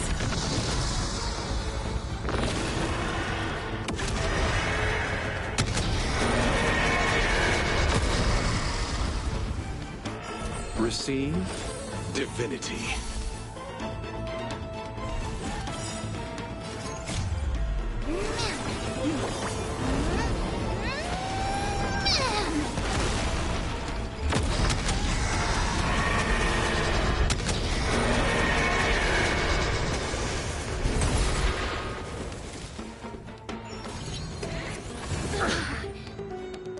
Watch your head.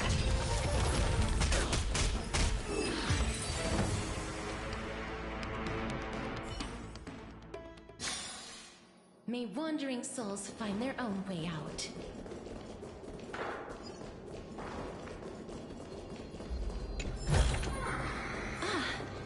Make sure you keep it safe.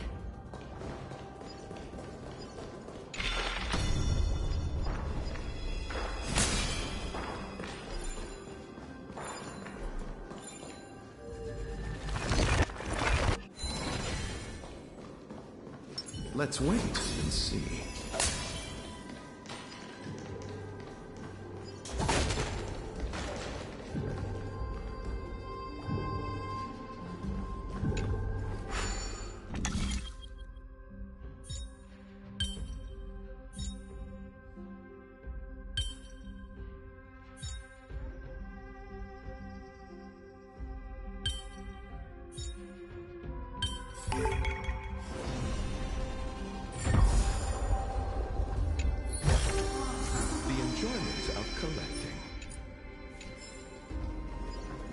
Feeling lucky.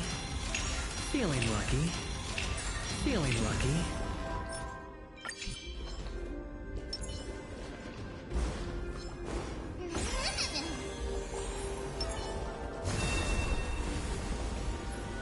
Emerge from your cocoon.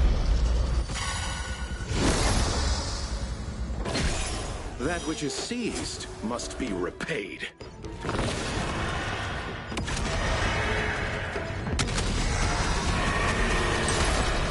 I only wish that death may protect us.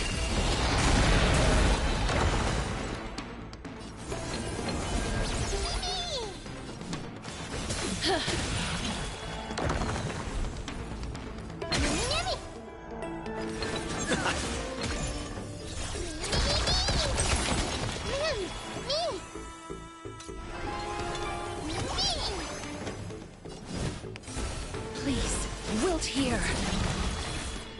Pity. You chose the wrong... Going all in. Tabs on me.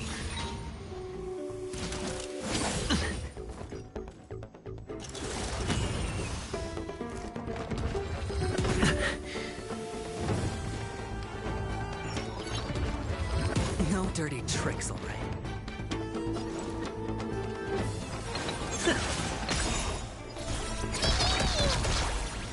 I grant you this, as you wish.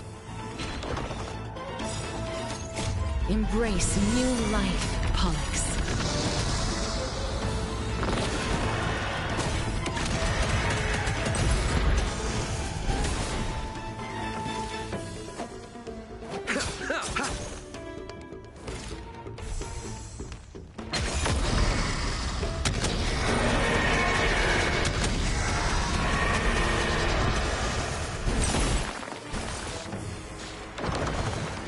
Receive divinity.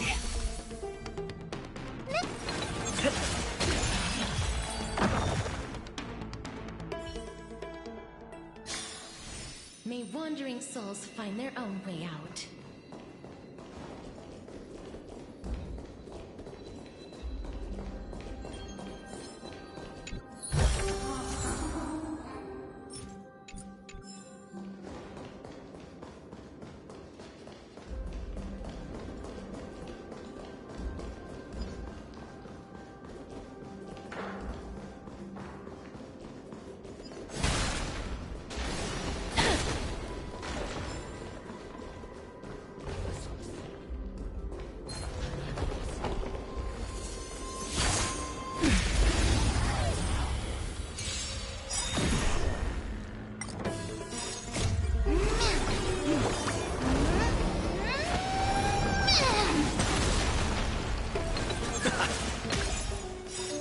The dead will return!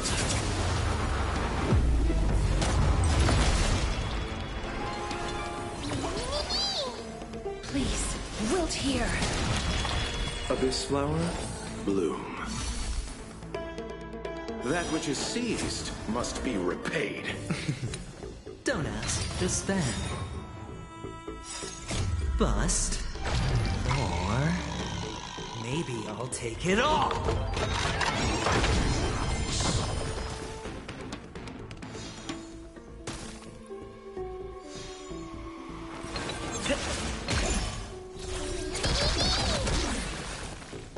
I grant you this, as you wish. May wandering souls find their own way out.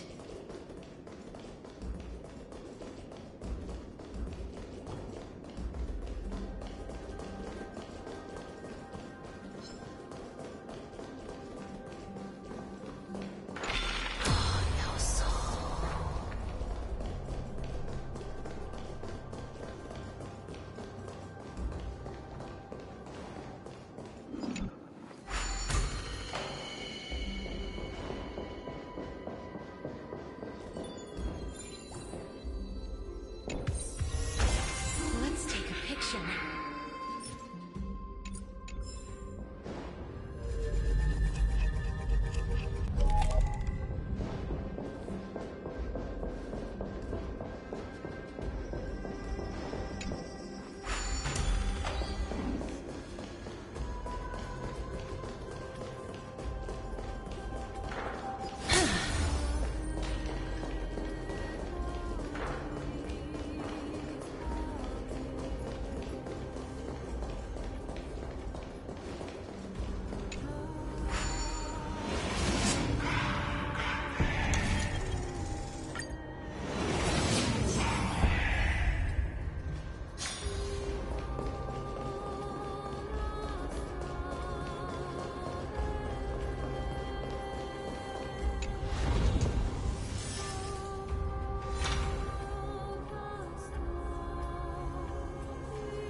Don't come any closer!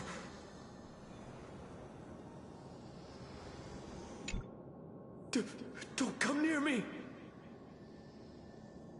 Huh? Why does he look so panicked? Did the Black Tide monsters frighten him? Or is he actually scared of his own extraordinary power?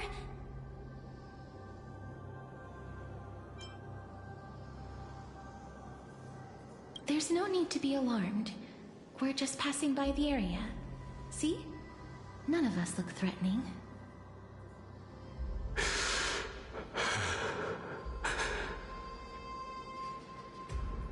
You have a point.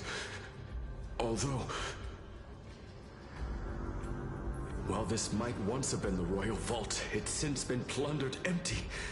So please go away right this instant. You've misunderstood us. We simply heard your shouts as we were passing by, then decided to come over to find out what happened. My goodness. Did I really yell out loud? How rude of me. I'm sorry to have bothered you. I merely saw a warrior. While that spirit didn't harm me, his blows really packed a hefty punch. A warrior? Could it be... Wait a minute. You seem to be quite different from him. Are you actually alive? How can you walk around here while alive? It's a long story. We're here to seek an audience with Thanatos. Thanatos? Who's that? Is it possible that he's also living in the era before death descended? Death? Could it be that you are here to defeat the evil dragon Pollux? Pollux? Is that the embodiment of No. Death? According to the warriors under the Centurion's command, that evil dragon has been dead for quite a while. The curse that condemns people to death didn't originate from it. But they saw a girl within the dragon's embrace, and she is the true Reaper.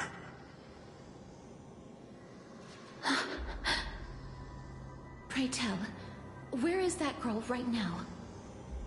I've heard that the Queen spared no effort in bringing her back to the castle. Her Majesty intends to control all of Amphorius with this unprecedented power. As for whether this rumor is true, well, no one knows. You have my thanks for the invaluable insight that you've given us. Please, treat this touch as a token of my gratitude. You... are you...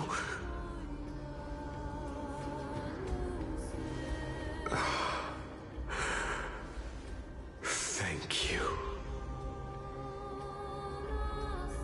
This is his...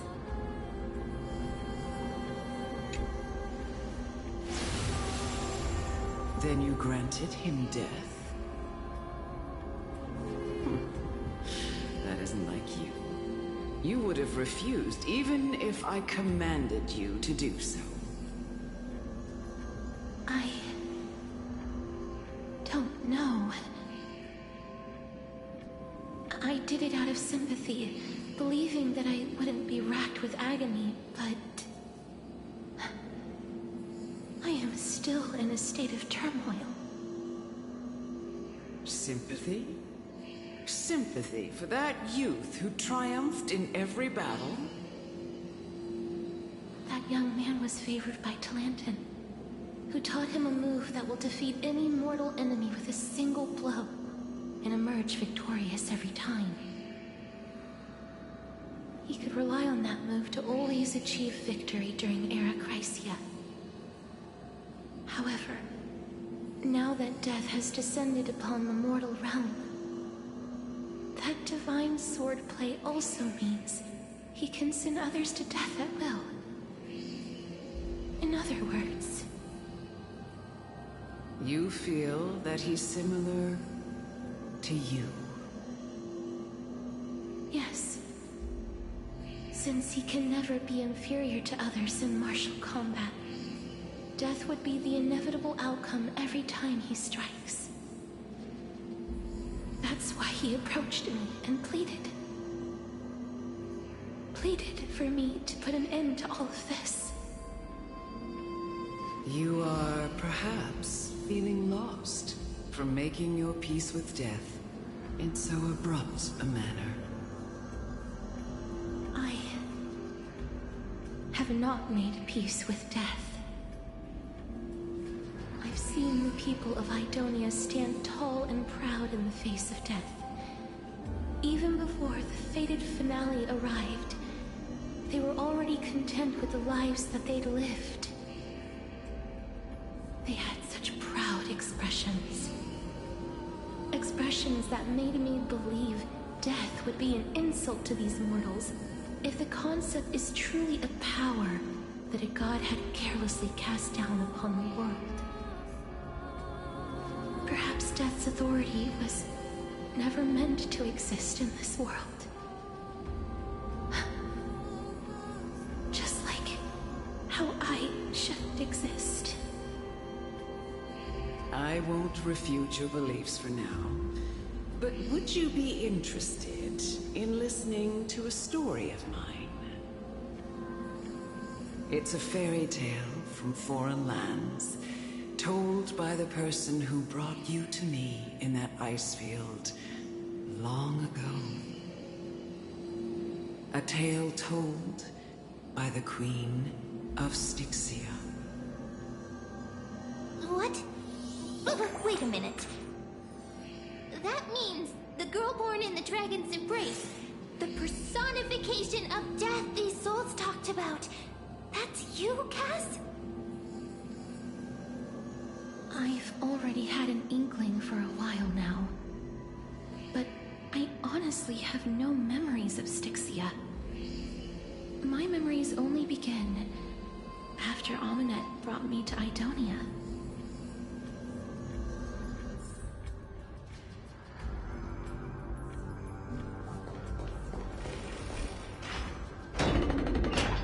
Don't look back. Keep moving forward. Always. It's yet another eulogistic butterfly. Are we getting closer to the Netherrealm?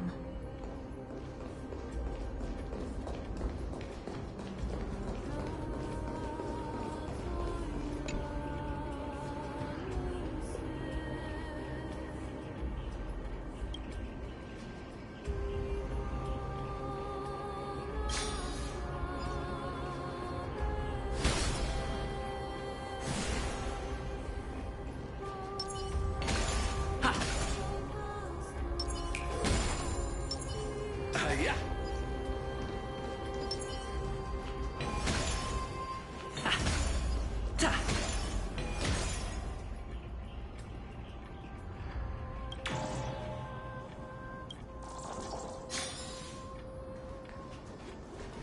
Shut up.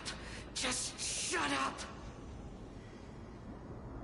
Even if that girl is evil, there's no reason for you to absolve that monster. It was the both of them, who trapped us in this crevice between life and death.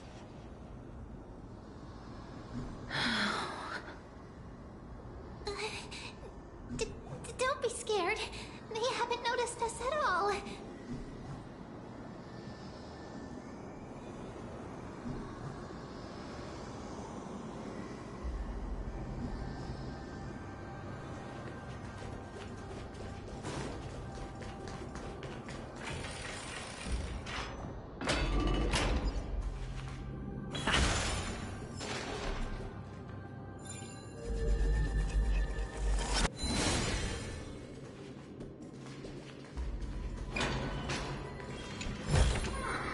Is that all?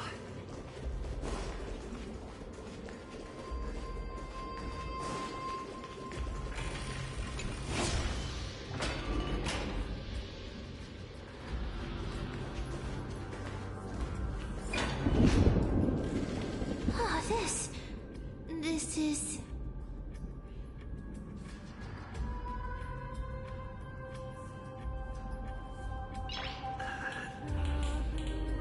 Nice.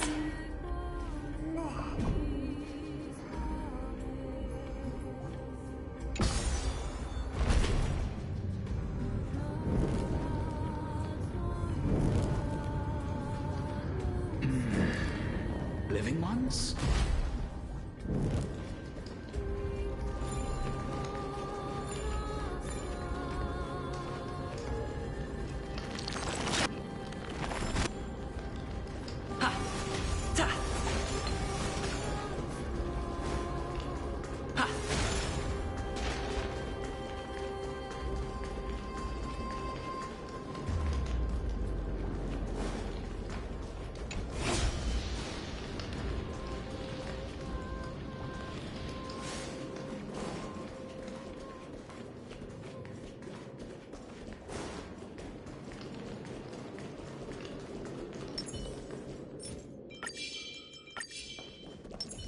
Let's wait and see.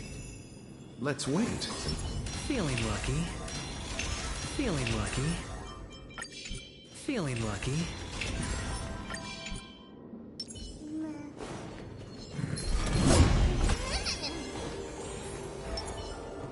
Emerge from your cocoon.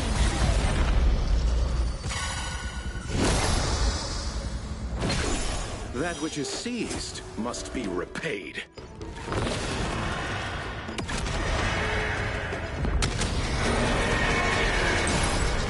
I only wish that death may protect us.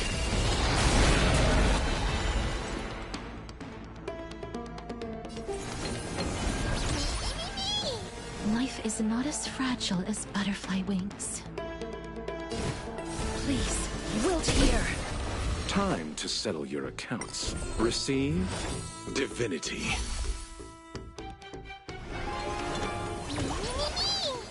I grant you this, as you wish. Going all in. Tabs on me.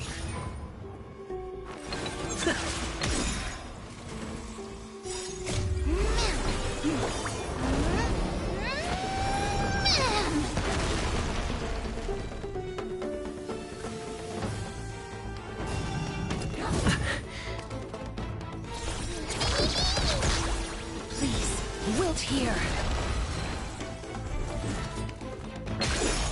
Embrace new life, Pollux.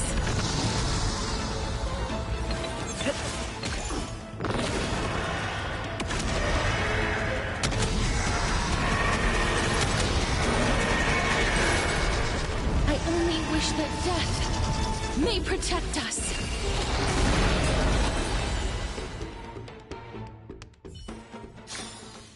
May wandering souls find their own way out.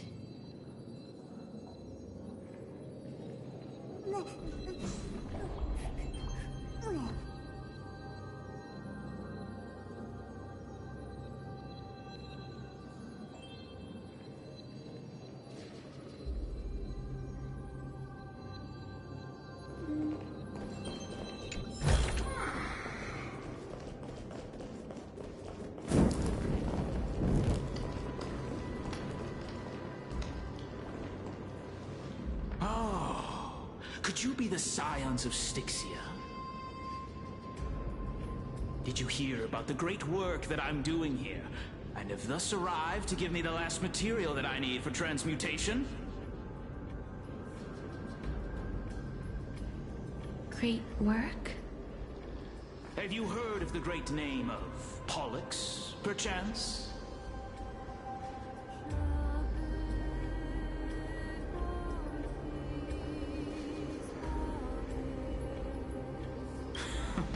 You have? Then that's good. During the Age of Myth, a time likely before your birth, I was the unsurpassed zenith of alchemy that none could reach. On the shoals of the River of Souls, I shall make Pollux soar again and bring death back to the world. But didn't that dragon already bring death to the world? Oh? Looks like you don't know the whole picture. Well, it's true that the missing girl can grant death to mortals. Pollux, the one who delivered her onto this world, makes it so that humankind cannot die.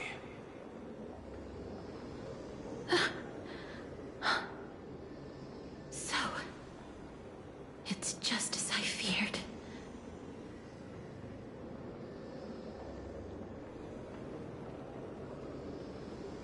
This is my guess. The deceased are supposed to drift down the River of Souls until they reach the end of the West Winds. But this River of Souls was blocked by Pollux's fall. That's right.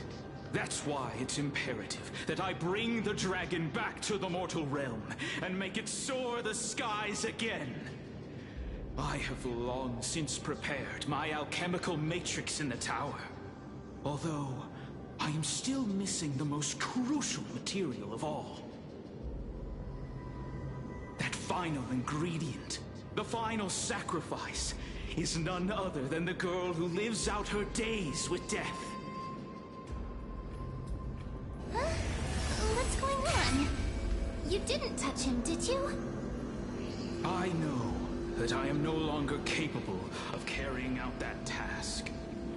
Take this, all of you, and please fulfill that great undertaking on my behalf. This... We had been inebriated in Fagusa's feast too long before we began to seek divine bestowed death, so that we could be freed from the whims of fate. However, that brought doom upon us. Instead of summoning a supreme god, we encountered a monster that cut off the River of Souls. That detestable dragon Pollux denied all the dead from the gates of the Nether Realm. Unable to rest in peace, these departed spirits engulfed Styxia like a roaring tide. As a result, my city and its people no longer exist. That child is the only person whom I managed to save. Born within the evil dragon's abdomen, she has possessed the talent of death since her birth. She must have been granted to us by the gods as a chance for us to atone for our sins. Please, you must nurture her to adulthood and prevent her from experiencing all of the suffering that we went through. I promise that I will care for her as a mother, that I will protect her from the evils of death. By Fagusa above, thank you for your kindness. As her mother, please bless this child with a name. Before I am swept away by the River of Souls, please, let me know how I should address her in my next life. Oh. Like how a transient raven butterfly, a fleeting papilio castor, perches on the twig of death. Castorus. That shall be her name. That's where my name comes from? The sound's back. What is making that ruckus?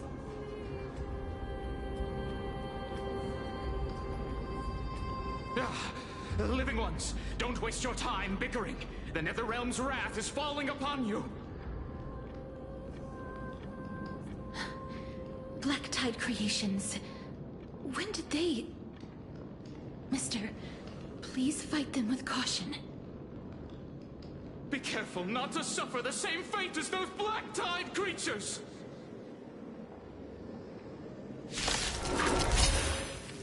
Everyone, hide behind me!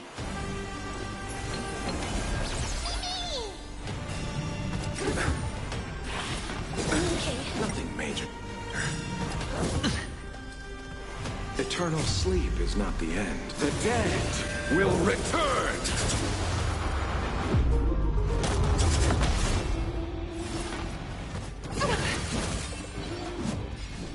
Please, wilt here.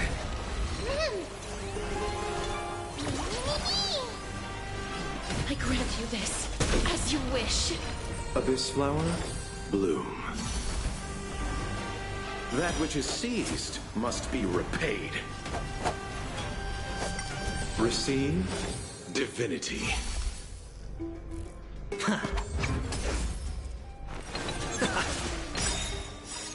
Embrace new life, Pollux.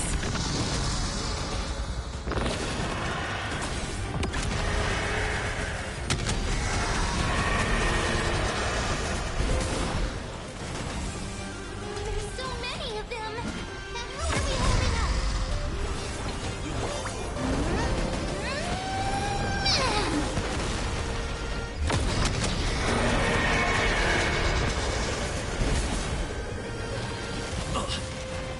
Watch your head.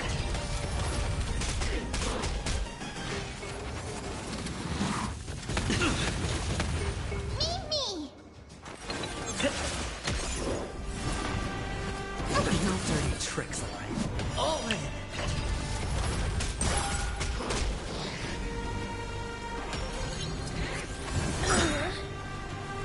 Watch your head.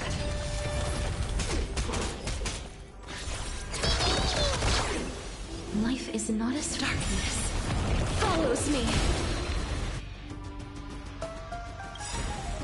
The dice have been cast. Bust. Or maybe I'll take it all.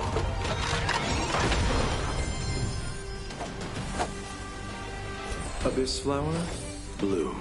I shall remember this warmth. Going all in. Tabs on me.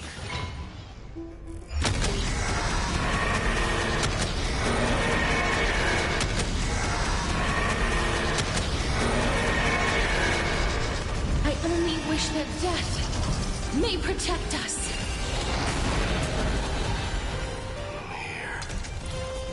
Our souls. For the feast of strife. Upon their triumphant return.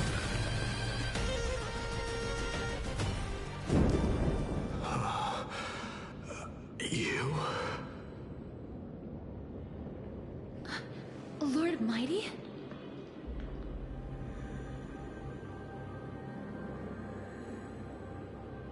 Lord Mighty, you've been through some tough battles once again. That black tide is endless. My death is only temporary. I will find my path of return and go back to the world of the living and continue my protection. Lord Mighty, I have always wanted to. Why does death reject you? I'm the one resisting it. I must resist the temptation to go with the flow. I'll go against the current and kill my way out of this cursed nether realm. That is my destiny.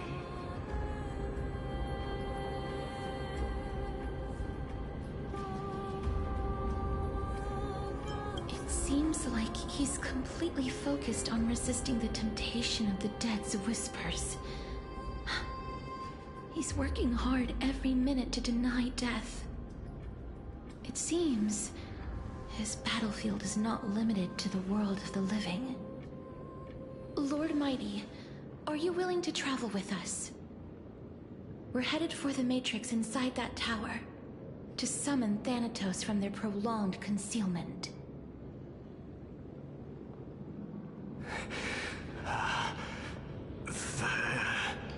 Thanatos. Challenge.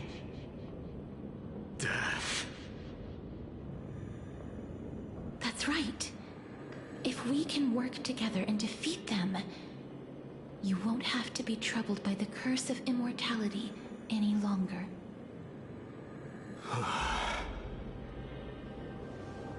Let's go together, Castoris. Let the person who has brushed against death countless times guide your way. Cass, are you sure you want to do this? The alchemist said he wanted you to be a sacrifice. I'm not afraid. There's no reason for us to turn back anymore. Rather than standing still, taking action is by far the better option. Perhaps fate might take pity on us today and show some compassion.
Make sure you keep it safe.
This is going to be difficult.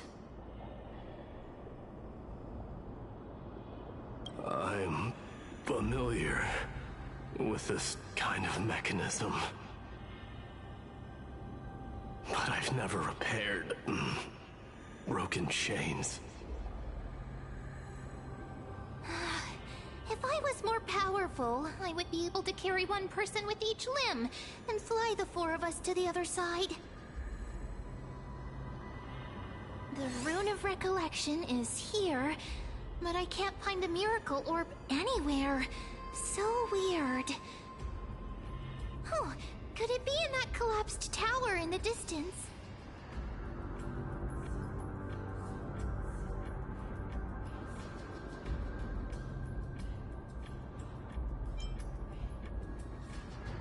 That sounds so weird. Forget it. Just leave it to me.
them did it.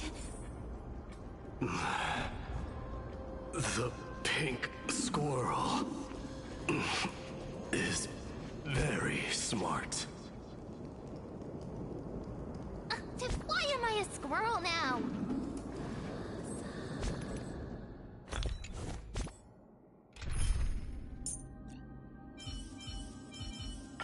May death forge glory for the warriors.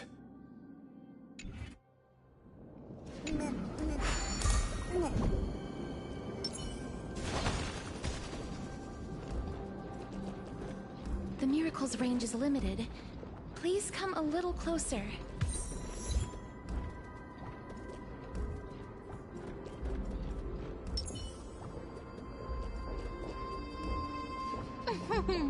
Aren't I a good fit for Orynyx's priest?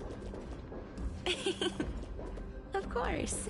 You're the most confident priest ever.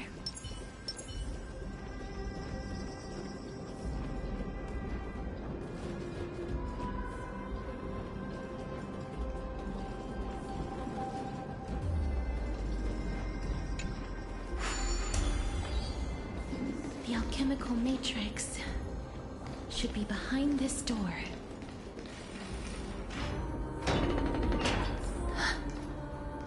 Is that...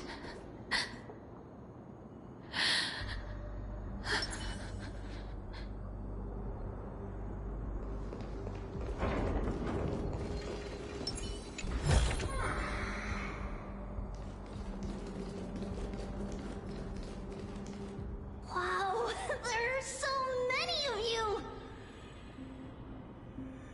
It's little Cass and little Grape. Oh, there's also little D and the pink puppy! Trian? Aren't you... Get what? I'm getting even more confused.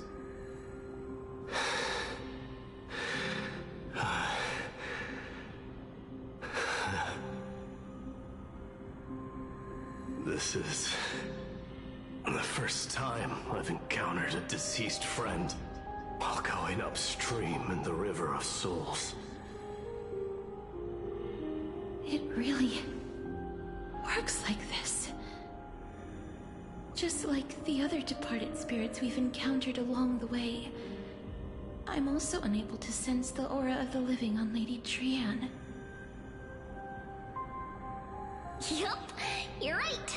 Trian already knows that she'll not be able to return to everyone's side. But Trian believed that little Cass would eventually return to the Netherrealm. So, Trian has been standing here, at this spot closest to the world of the living, and waiting for little Cass. Oh.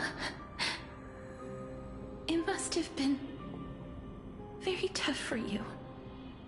But according to what Trian said, we're almost at the entrance of the Netherrealm. Trian promised Trevi and Trinan that when little Cass got here, Trian would get the gift.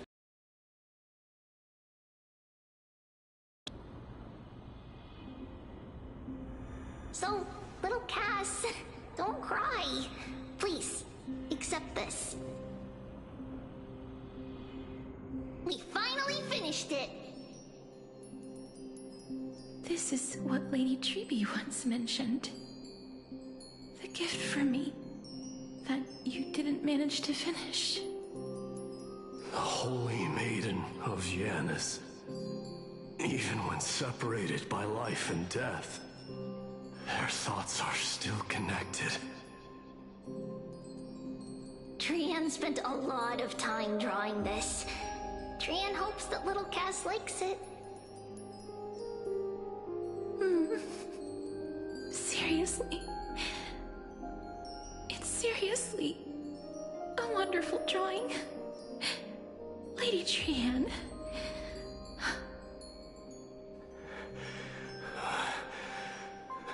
This is our flame chase journey. Little Cass, we don't know what you're journey was like before. Treeby has always said that it must have been a very harsh and frightening journey. But little Cass no longer has anything to fear now, because everyone is here with you in this flame chase journey! That's right. Only now, when I see Lady Trian's gift, do I realize that I've already obtained so many things I would never have dared to dream of since I embarked on the flame chase journey.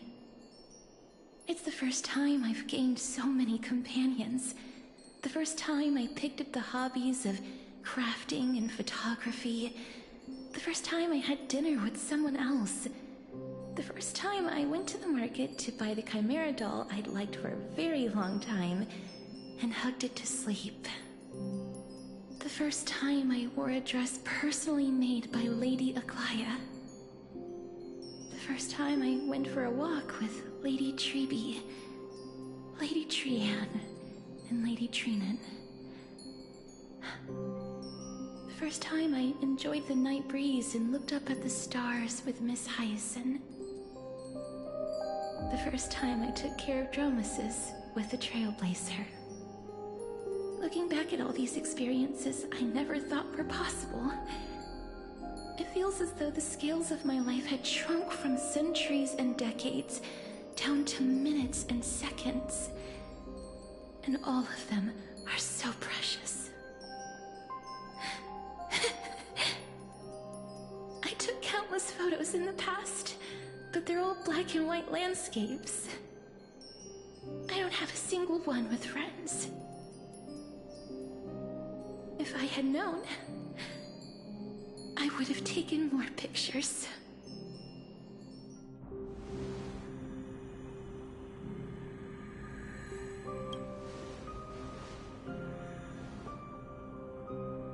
Trian says yes!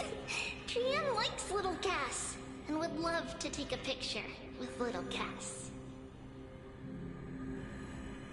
Sadly, being departed souls, our images cannot be captured in the world of the living.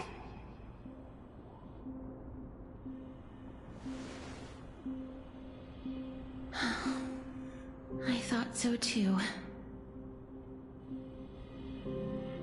What? Are we seriously going to leave any room for regret?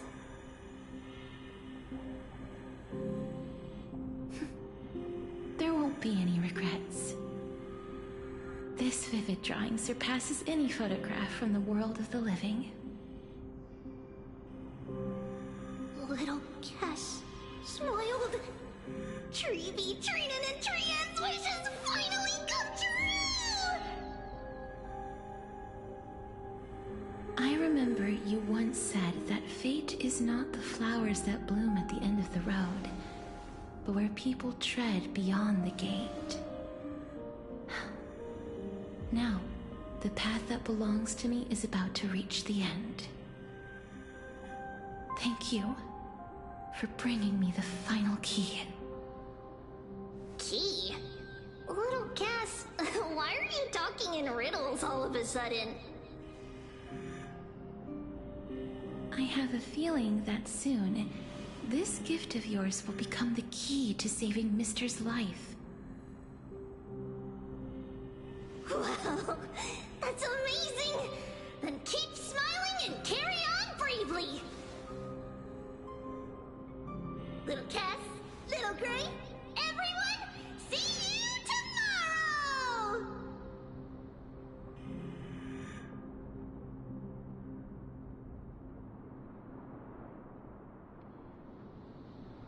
Lady Trian. The aura of this place. We have indeed reached the end of the stream of souls. If I go any further, I might lose myself. I must leave now, for the black tide still wreaks havoc in the realm of the living.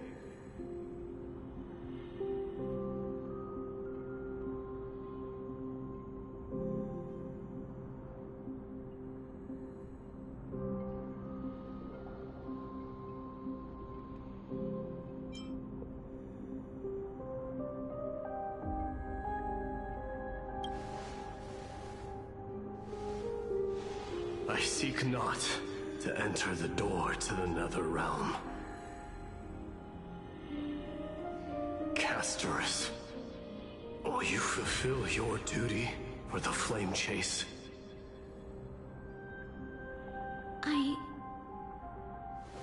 I have yet to make my decision, Lord Mighty.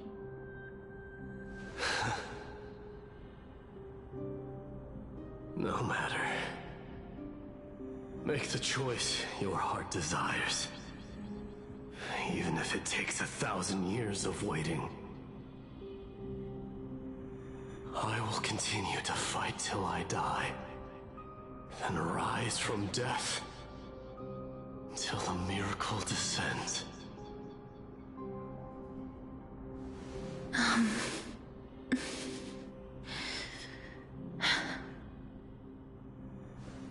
There is one more thing you should know, Lord Mighty. What is it? Professor Anaxa may have deduced the principles behind the Era Nova. You and I may be reincarnated as strife and death in the next cycle, becoming calamities wreaking havoc upon the world. I see.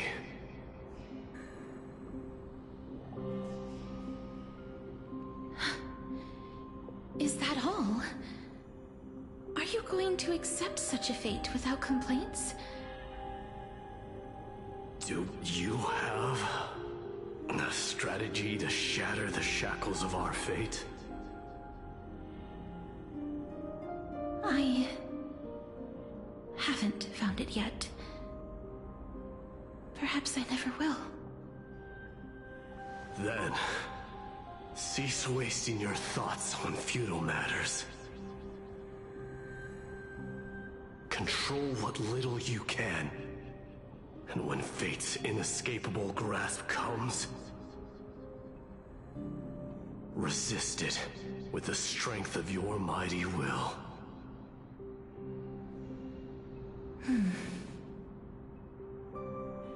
Thank you, Lord Mighty. I will find the right decision.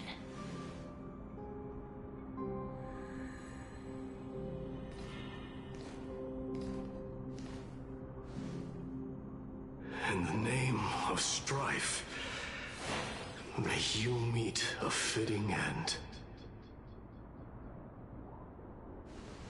This must be the alchemical matrix the spirit mentioned. Let's see. We need to insert Aquila's sky, Georios' earth, Kethali's fire, Fagusa's ocean, and Nestia's love. It seems our sweet Princess Homebody has made up her mind. In that case, seamstress, I suppose I no longer need to deliver your message. My time is rather precious after all. Whether you wish to break free from death or not, please, follow your heart. By the promise you once made, I ask that you fulfill your duty one final time. Castorus, please, live as a human, and die as one. According to that alchemist, the final piece is supposed to be me. However, he is not privy to the past, and therefore cannot see the full picture. The past? I saw the twins of death in Kethali's memory, and now I am certain that I was one of them. The trial of the Hand of Shadow demanded taking the life of your family. I died during that trial, falling before the gate to the new world. And my sister, whom I never met, became the Titan Thanatos of this cycle. She was consumed with regret over my death, So she used the Titan's authority to reforge my soul. Yet, it also means she has never revealed herself to anyone, hidden away from the entire world. That's because the Titan she became already fell at the start of everything. They died for me, and now lie in slumber in the River of Souls. You mean... Pollux? That's right. The River of Souls is no material river. It cannot be blocked by ordinary means. Only a divine corpse can prevent the dead from reaching the next world. And that's why... we have to awaken Pollux from death before we can retrieve the core flame of death. We have to reforge its body with the power of alchemy. But Cass, if that alchemist speaks the truth, does that mean you're also part of the dragon body? According to those departed spirits, I was indeed born as the dragon's twin. But before we talk about that, have you heard the sighs?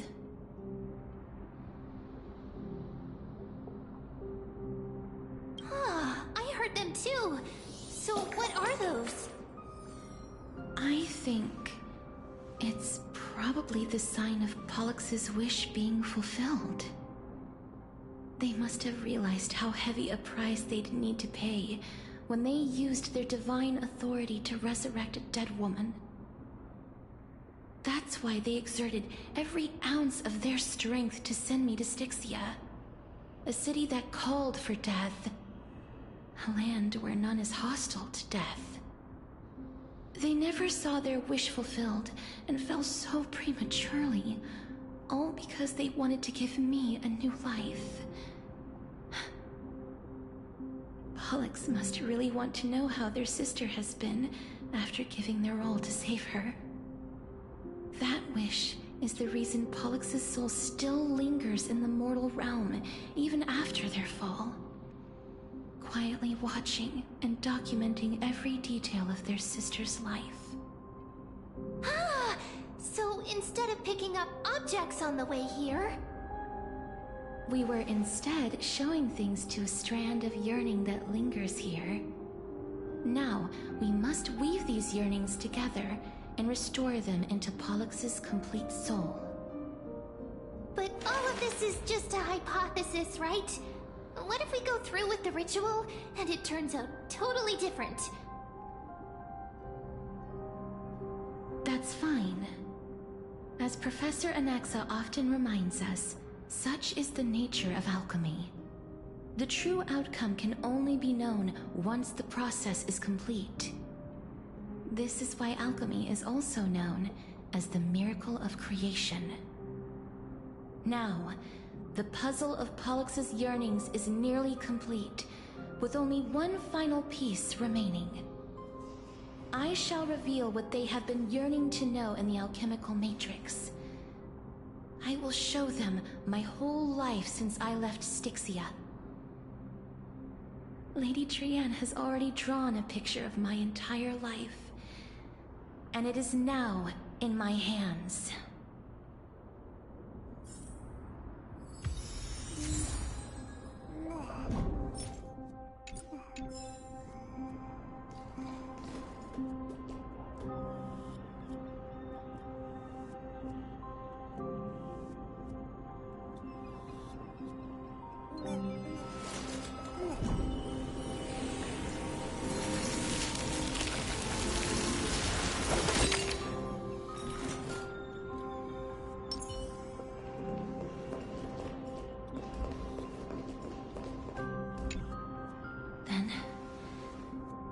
The ritual begin.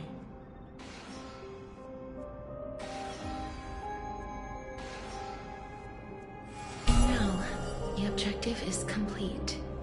That is all. Such is what Professor Anaxa always says after preparing for an alchemical ritual. And now, Pollux, I shall lift you from the River of Souls and reforge your soul. Perhaps you will be disturbed by this. and your body may become horrifying to behold. But if even the slightest trace of your soul remains, the soul that once ferried me to this side of the shore, then please, look at me. I wish to thank you in person. I have obtained everything you sacrificed your divinity for. Lady Almanette. Did she recognize you? Oh, she must be the first soul we can communicate with here, right? I'm afraid she is just another spirit trapped here, like the rest of them. The only difference is that I was there when she died. Please, go on. I'm listening. Are you about to tell the story of Styxia? Yes. You're just as smart as I imagined, but... never mind. Now's not the time. There's no need to worry, Elder. Take a look around you. You're already at the resting place of the dead. The world of the dead? But how? I understand that you chose to remain silent about the story to protect Casterus, the girl who coexists with death. But you no longer need to hide that story. I can assure you that you have protected that girl's life well.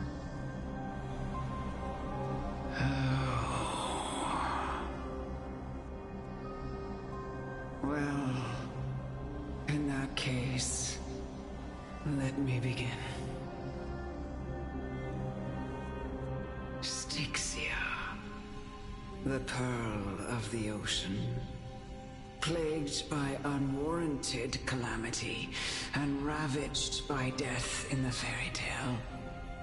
It was the first city-state to shift their faith towards death, even before Idonia did. From where you stand now, I suppose that's a bit hard to believe. Right? Indeed. I cannot imagine that those from the Era Chrysia, blessed with eternal life, could ever yearn for death. I have pondered the same question, child. But I am afraid there is no clear answer to it. Journeys and epics are only glorious and magnificent because all things eventually fade to dust. That's how someone once explained to me why death is necessary to the world.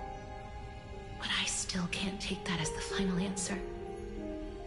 Would a world without journeys and epics be worse off?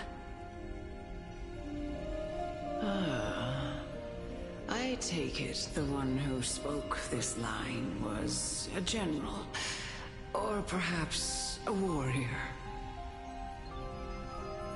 I, however, did find some inspiration in these words. Would you like to hear my thoughts, Casterus? Please enlighten me, Lady Almanette. Though I have already made up my mind on how to handle the authority and core flame of death. Your words might truly guide me toward the path forward. You and I are neither warriors nor generals. Therefore, journeys and epics cannot truly resonate with us. But what if I reframe it like this? What if love is not a trait bestowed upon mortals by Nestia, but a blessing from death? Love. No one ever invented the word cherish in the era when life was eternal. For all the good things in the world can be revisited endlessly. And every bond formed carried no risk of being severed. The so-called Era Chrysia was an age devoid of both virtue and sin. People did not truly live. They simply existed, going through the motions without passion or purpose, then waiting for something to happen. Perhaps the people of Styxia chose to embrace death not out of fascination with its cruel and fearsome side, but instead became fixated and obsessed with the impulses and desires tied to a finite existence. Therefore, death is not a thing of fear and desperation, but... That's right, Casterus. It is the reason we shed tears when parting ways, and also the original spark that ignited the passion of mortals. If you truly intend to deprive the world of death, then be prepared to witness it return to a state of stagnation. I understand, Lady Amunet. Our limited lifespan shapes all that we know and love. Not even the Death Titan has the right to take that away from humankind again. Nestia's love was the chrysalis of Gold's first blessing, but it most likely wasn't understood by mankind. We only learned to interpret this wonderful gift after Thanatos' arrival. If the world was bereft of death, then the Queen of Styxia wouldn't have played a midwife in delivering me into this world. You wouldn't have welcomed me into Idonia, and Aglaia would never have invited me to join the Flame Chase journey. None of these stories would ever have happened, and I would never have lived, let alone found happiness. Thank you, Mother. I will use all the love I've experienced in this long life to complete the final miracle. My teacher, Anaxagoras, grant me the wisdom of all things. I call upon thee, the stripped dead dragon's corpse.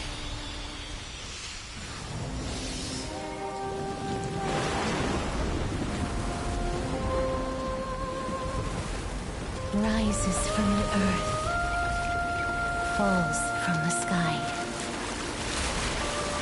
As above, so below. This is the greatest power of all powers. Unstoppable in this world.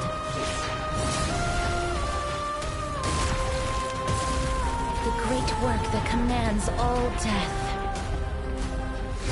I shall grant you embrace.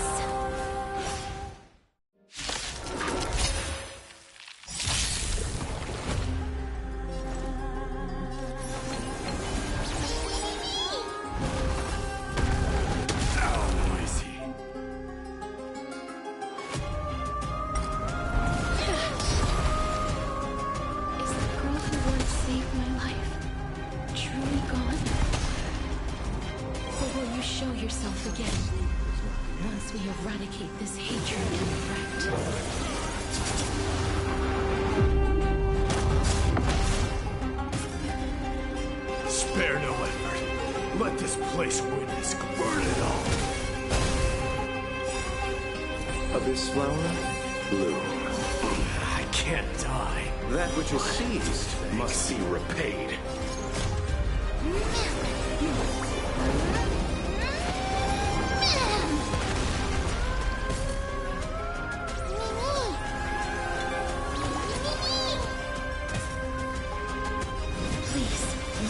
Here! Hear my roar! I am Strike!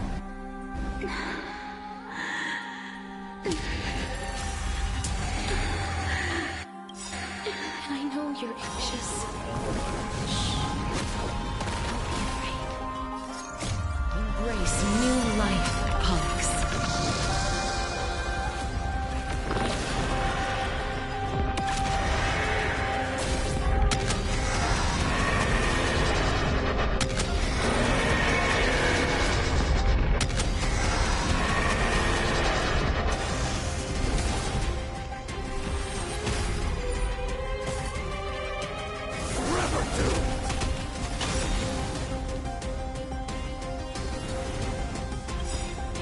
There's no more need to weep in grief.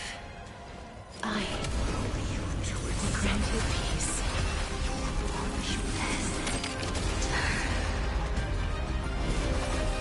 Yes, it's me.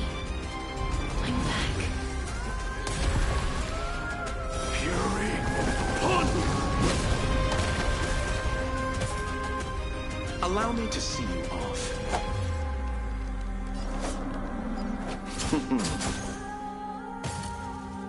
Nami Nami!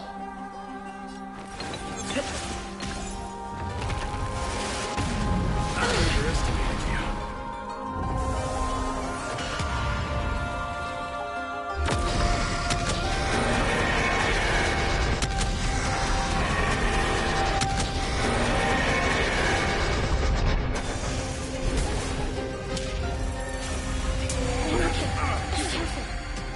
They may be moving by instinct, but there is fury welling up within them.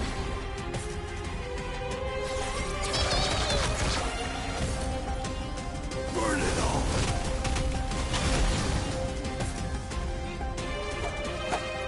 Receive divinity. I shall remember this warmth.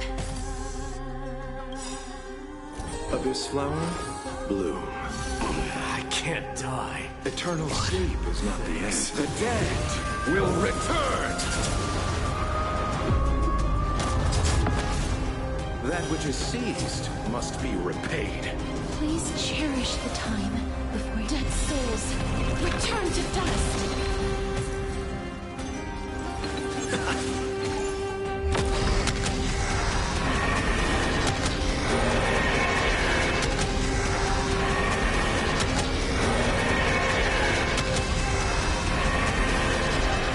I only wish that death may protect us.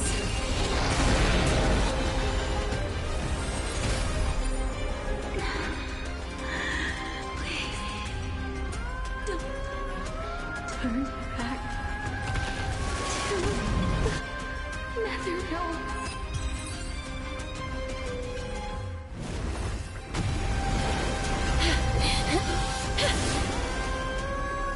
Oh, death. Sleep in peace.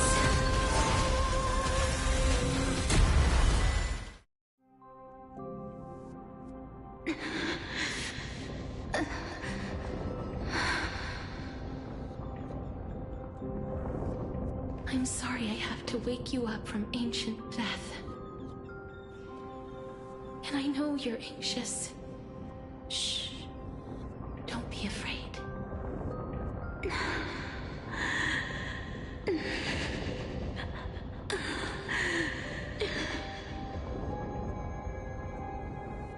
Do you remember me? I'm the girl you once carried across the Sea of Souls. I'm sorry I wasn't able to remember you, but with the help of many people, I was finally able to pick up these broken fragments of my past. I'm back, Pollux.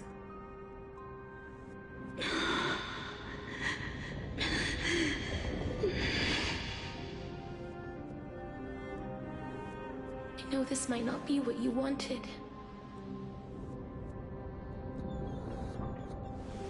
But I have to do this.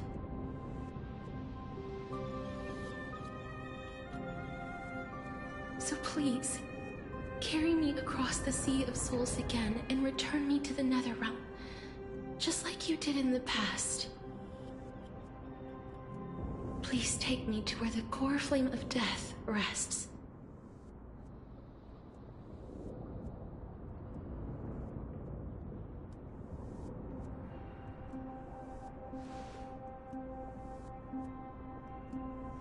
I'll be going now.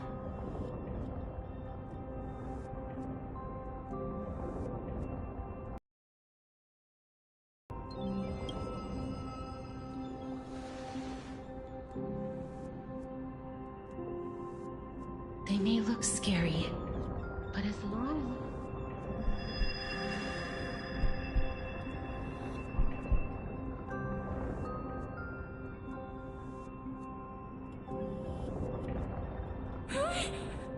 What's wrong?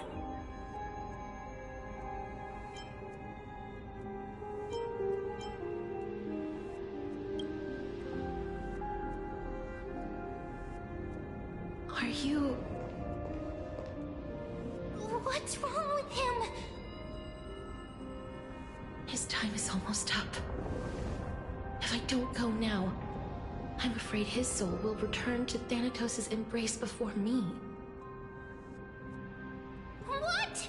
Oh no! Is there anything we can do? Don't worry. I promised I would ask Thanatos for the Trailblazers' right to roam the Earth again. Mem, stay here and keep a close watch until I return, all right?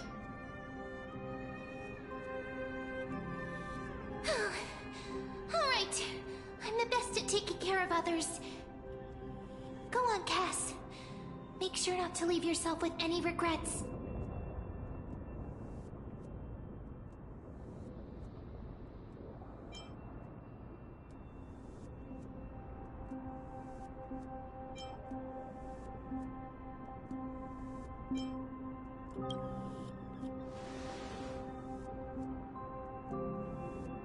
It's a deal then.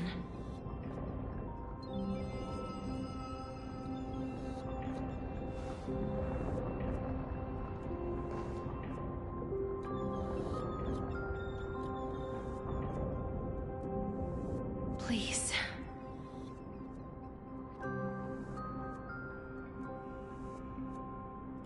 Wait for me.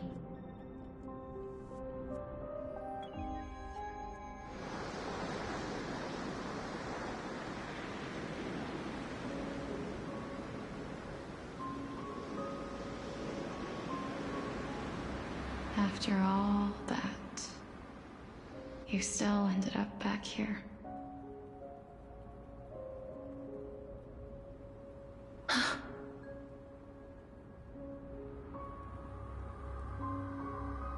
So the legends were true. The Netherrealm really is a sea of flowers. Yes. Just like the flower fields we tended to back then. Is that you, Plexia? Do you remember me? I don't have the memories from that time, but I've seen you before during an experiment. I see. Call me Thanatos, then. It'll be easier. However, since you recognize the name, you must already know everything about Thanatos, right? Yes. I'm here to reforge the order of life and death in Amphorius.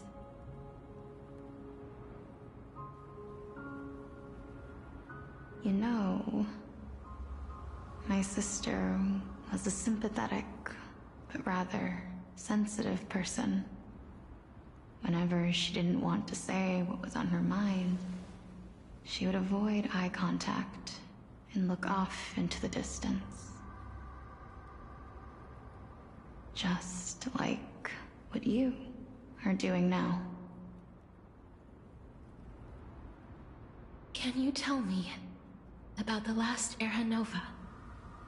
What did you do, Polixia?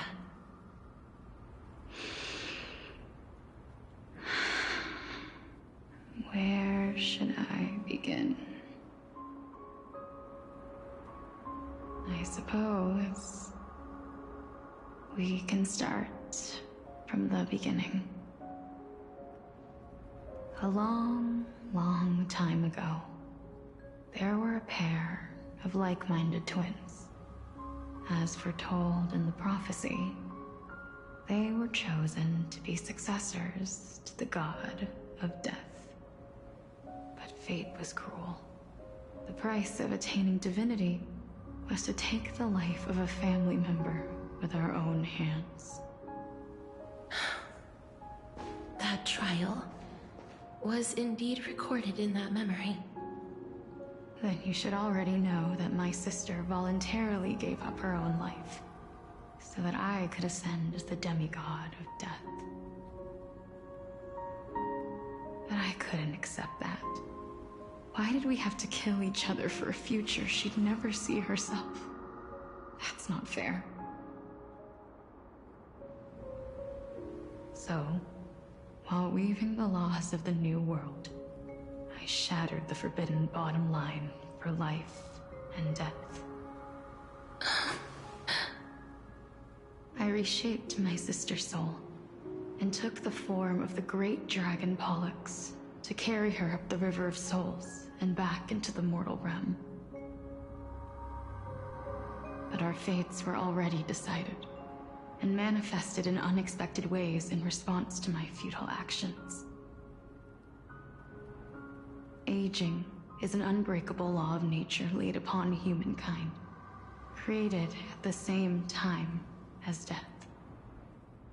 When the living die, their souls will meet Thanatos, who would determine where every soul goes. If the Reaper raises their left hand, the soul is granted death and allowed to enter the Netherrealm to await reincarnation. If they raise their right hand, the soul is rejected by the Netherrealm and returned to the mortal realm to continue walking the earth. That's why the Hand of Shadow can only lay down judgment and not embrace another being. Yes. Death was originally a pair of hands, but they were split in twain when we reached the mortal realm, never to touch each other ever again. The half of Thanatos that represents life, the undying human who grants death, that was the curse I forced upon you. Then, what about you? As the half of Thanatos representing death, I shoulder the fate of defying death. I died the moment I entered the world of the living. From then on, my Titan also no longer existed in this world. The cycle of life and death stopped. Souls were denied their audience with death, and were left stranded within an ever-rising river of the dead. What irony. My selfish desire to save your life gave you and the world a fate far worse than death instead. Then, what was left of my reason was left behind in the Netherrealm, where I've been taking care of these flowers day after day, until there is now a sea of them, all while mulling over the subject of life, death, parting, and enduring in endless loneliness.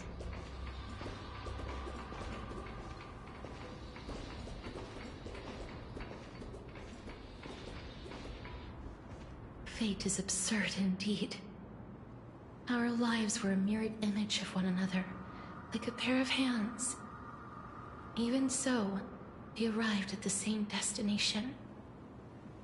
We walked different paths, yet experienced the same pain.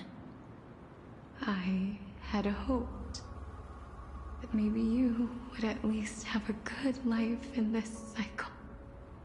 I'm sorry. I lived my life well. It didn't go to waste. As far as I'm concerned, you did nothing wrong. Even though I forced the authority of granting death to humanity upon you, a total stranger. Too many responsibilities were forced upon me in the course of this long journey. I was once lost, even upset. But I realized recently that if it weren't for your blessing, I wouldn't have understood the source of these emotions, nor would I have realized my purpose. I wouldn't have made it here to reunite with my missing half. And we wouldn't be discussing our past while sharing the same view of this landscape. I wouldn't have understood the meaning of our existence. The meaning of our existence. This sea of flowers blooms on dead land, because we sowed it with the seeds of our separation and watered it with our tears of loneliness. Yes, the only thing death is allowed to create are flowers that bloom from blood and tears. That's why Thanatos cannot create living beings at will. Nor can the Hand of Shadow determine a person's remaining days. Because the life and death of mortals should never be dictated by another's will. Are you saying there's no point in Thanatos' existence? No. No single being can bear the scales of life and death on their own. Not even a god. Life and death weigh equally heavy. We both know that now, don't we? You, too, must have had a difficult life. We've taken quite the ridiculous journey together, haven't we? I had a feeling, even back then, that we would meet again one day.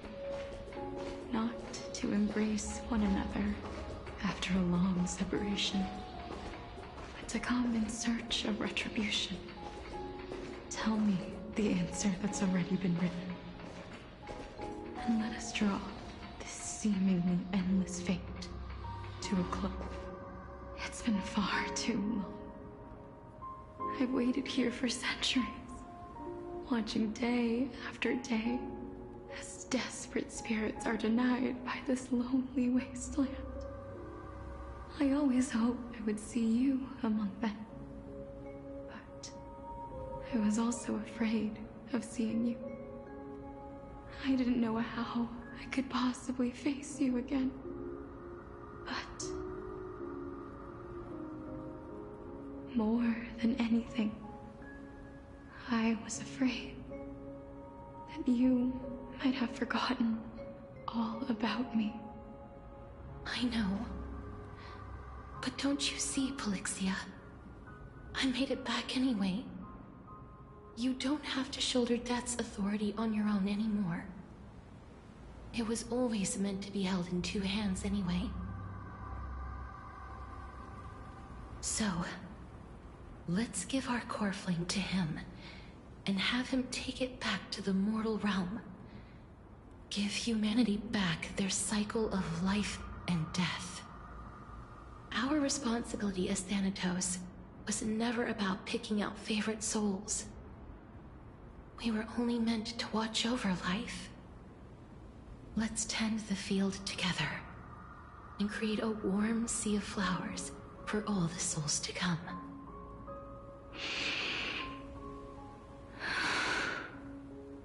What do you think, Polixia?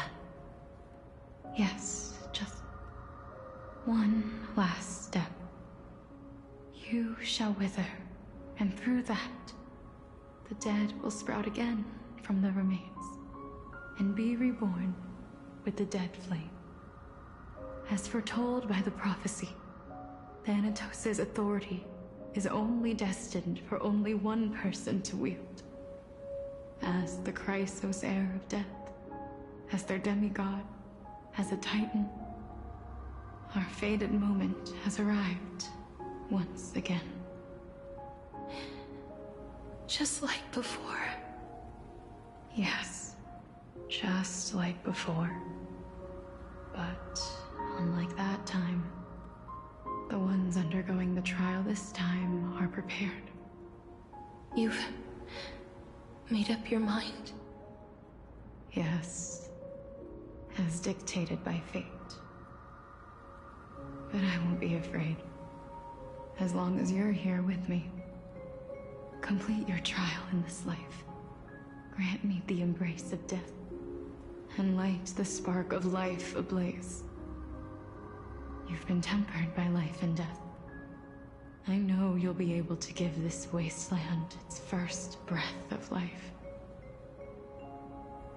Like a raven butterfly, flying swiftly into the netherrealm, perching on the twig of death.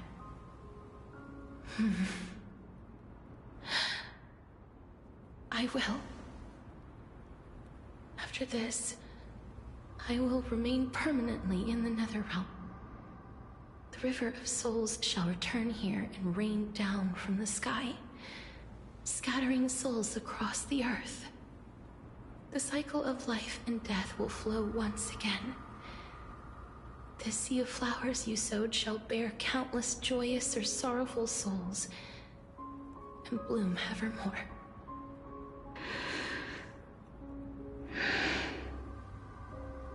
Thank you. Just one last thing. Can you grant me one wish? Of course. What is it? Please, don't forget me.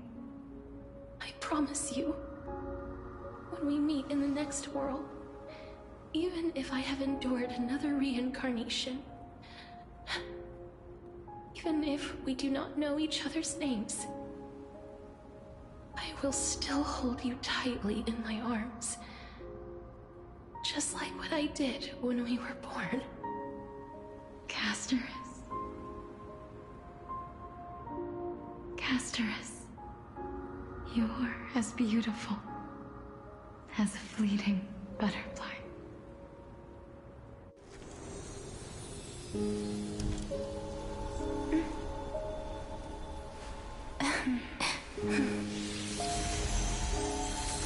I will bring rest to death.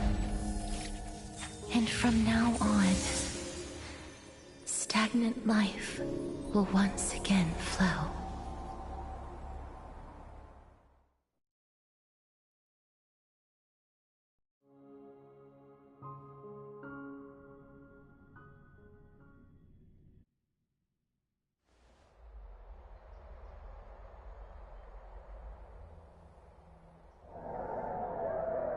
Time flies. In the blink of an eye, the 15th entry hour is already at hand. When this farce is over, your soul will be placed on the scales of life and death. Are you ready? No need to ask so many times. Of course I am. Then why do you drag your feet? Is your fear of crowds holding you back again? I simply find them too noisy. Paying attention to conceited fools like them would be an utter waste of my time. Such harsh words. As I see it, you are no less arrogant than they are. I couldn't agree more. Oh. I did not expect to hear that from you. Are you not going to refute me? I know myself better than you think I do. At the very least, better than a stowaway like you. And they say men whose ends are nigh have but kind words. Well, that is exactly why I chose you. Should I thank you for the compliment? The hour of the trial has come. Do you have an answer for me? And how will you prove the veracity of your argument? I suppose there is no point in putting this off any longer. Do you recall where we stopped the last time? You were saying that Amphorius's history is cyclical. Indeed. The demigods that bear the core flames eventually become the new titans at the world's end. Remember what happened on the Holy Mountain? Calypso, Naias. As their destined ends approached, one by one they left this world, leaving only the twins, who are fated to succeed death. Unfortunately, while their journey is consistent with ours, you and Calypso, as well as Nikador and Naias, act as supporting evidence. I can only come up with a rough sketch for my theory of a cyclical history. For all the pains I took to reach this point, I had already lost hope of ever obtaining definitive proof. After all, the past is in the past. Proving that we are the legacies of heroes of the past is a hopeless endeavor. That is, until I met a girl named Polixia and her sister. If Castorus was truly sent from the past to the present for the Titan's self-serving reasons, then having lived through 2 cycles, and with Styxia as the pivot, she will no doubt be the link to connect all of this together.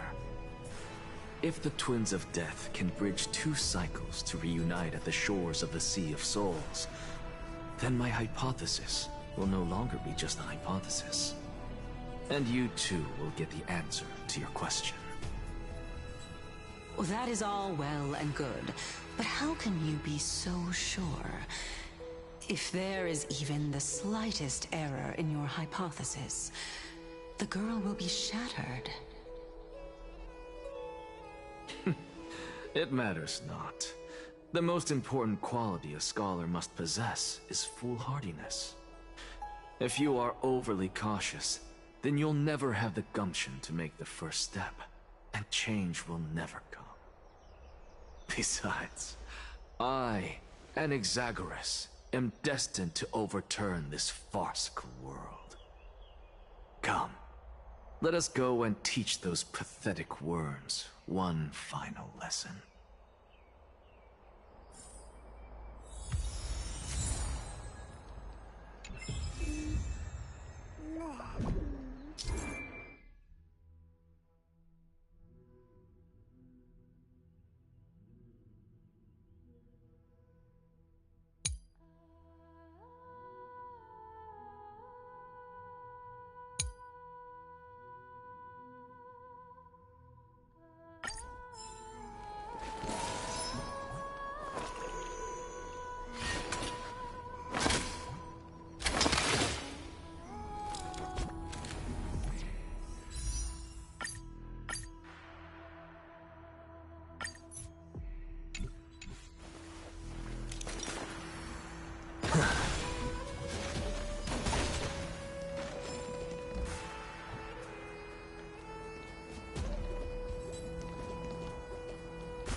All things are connected by origin, and are made of the same essence.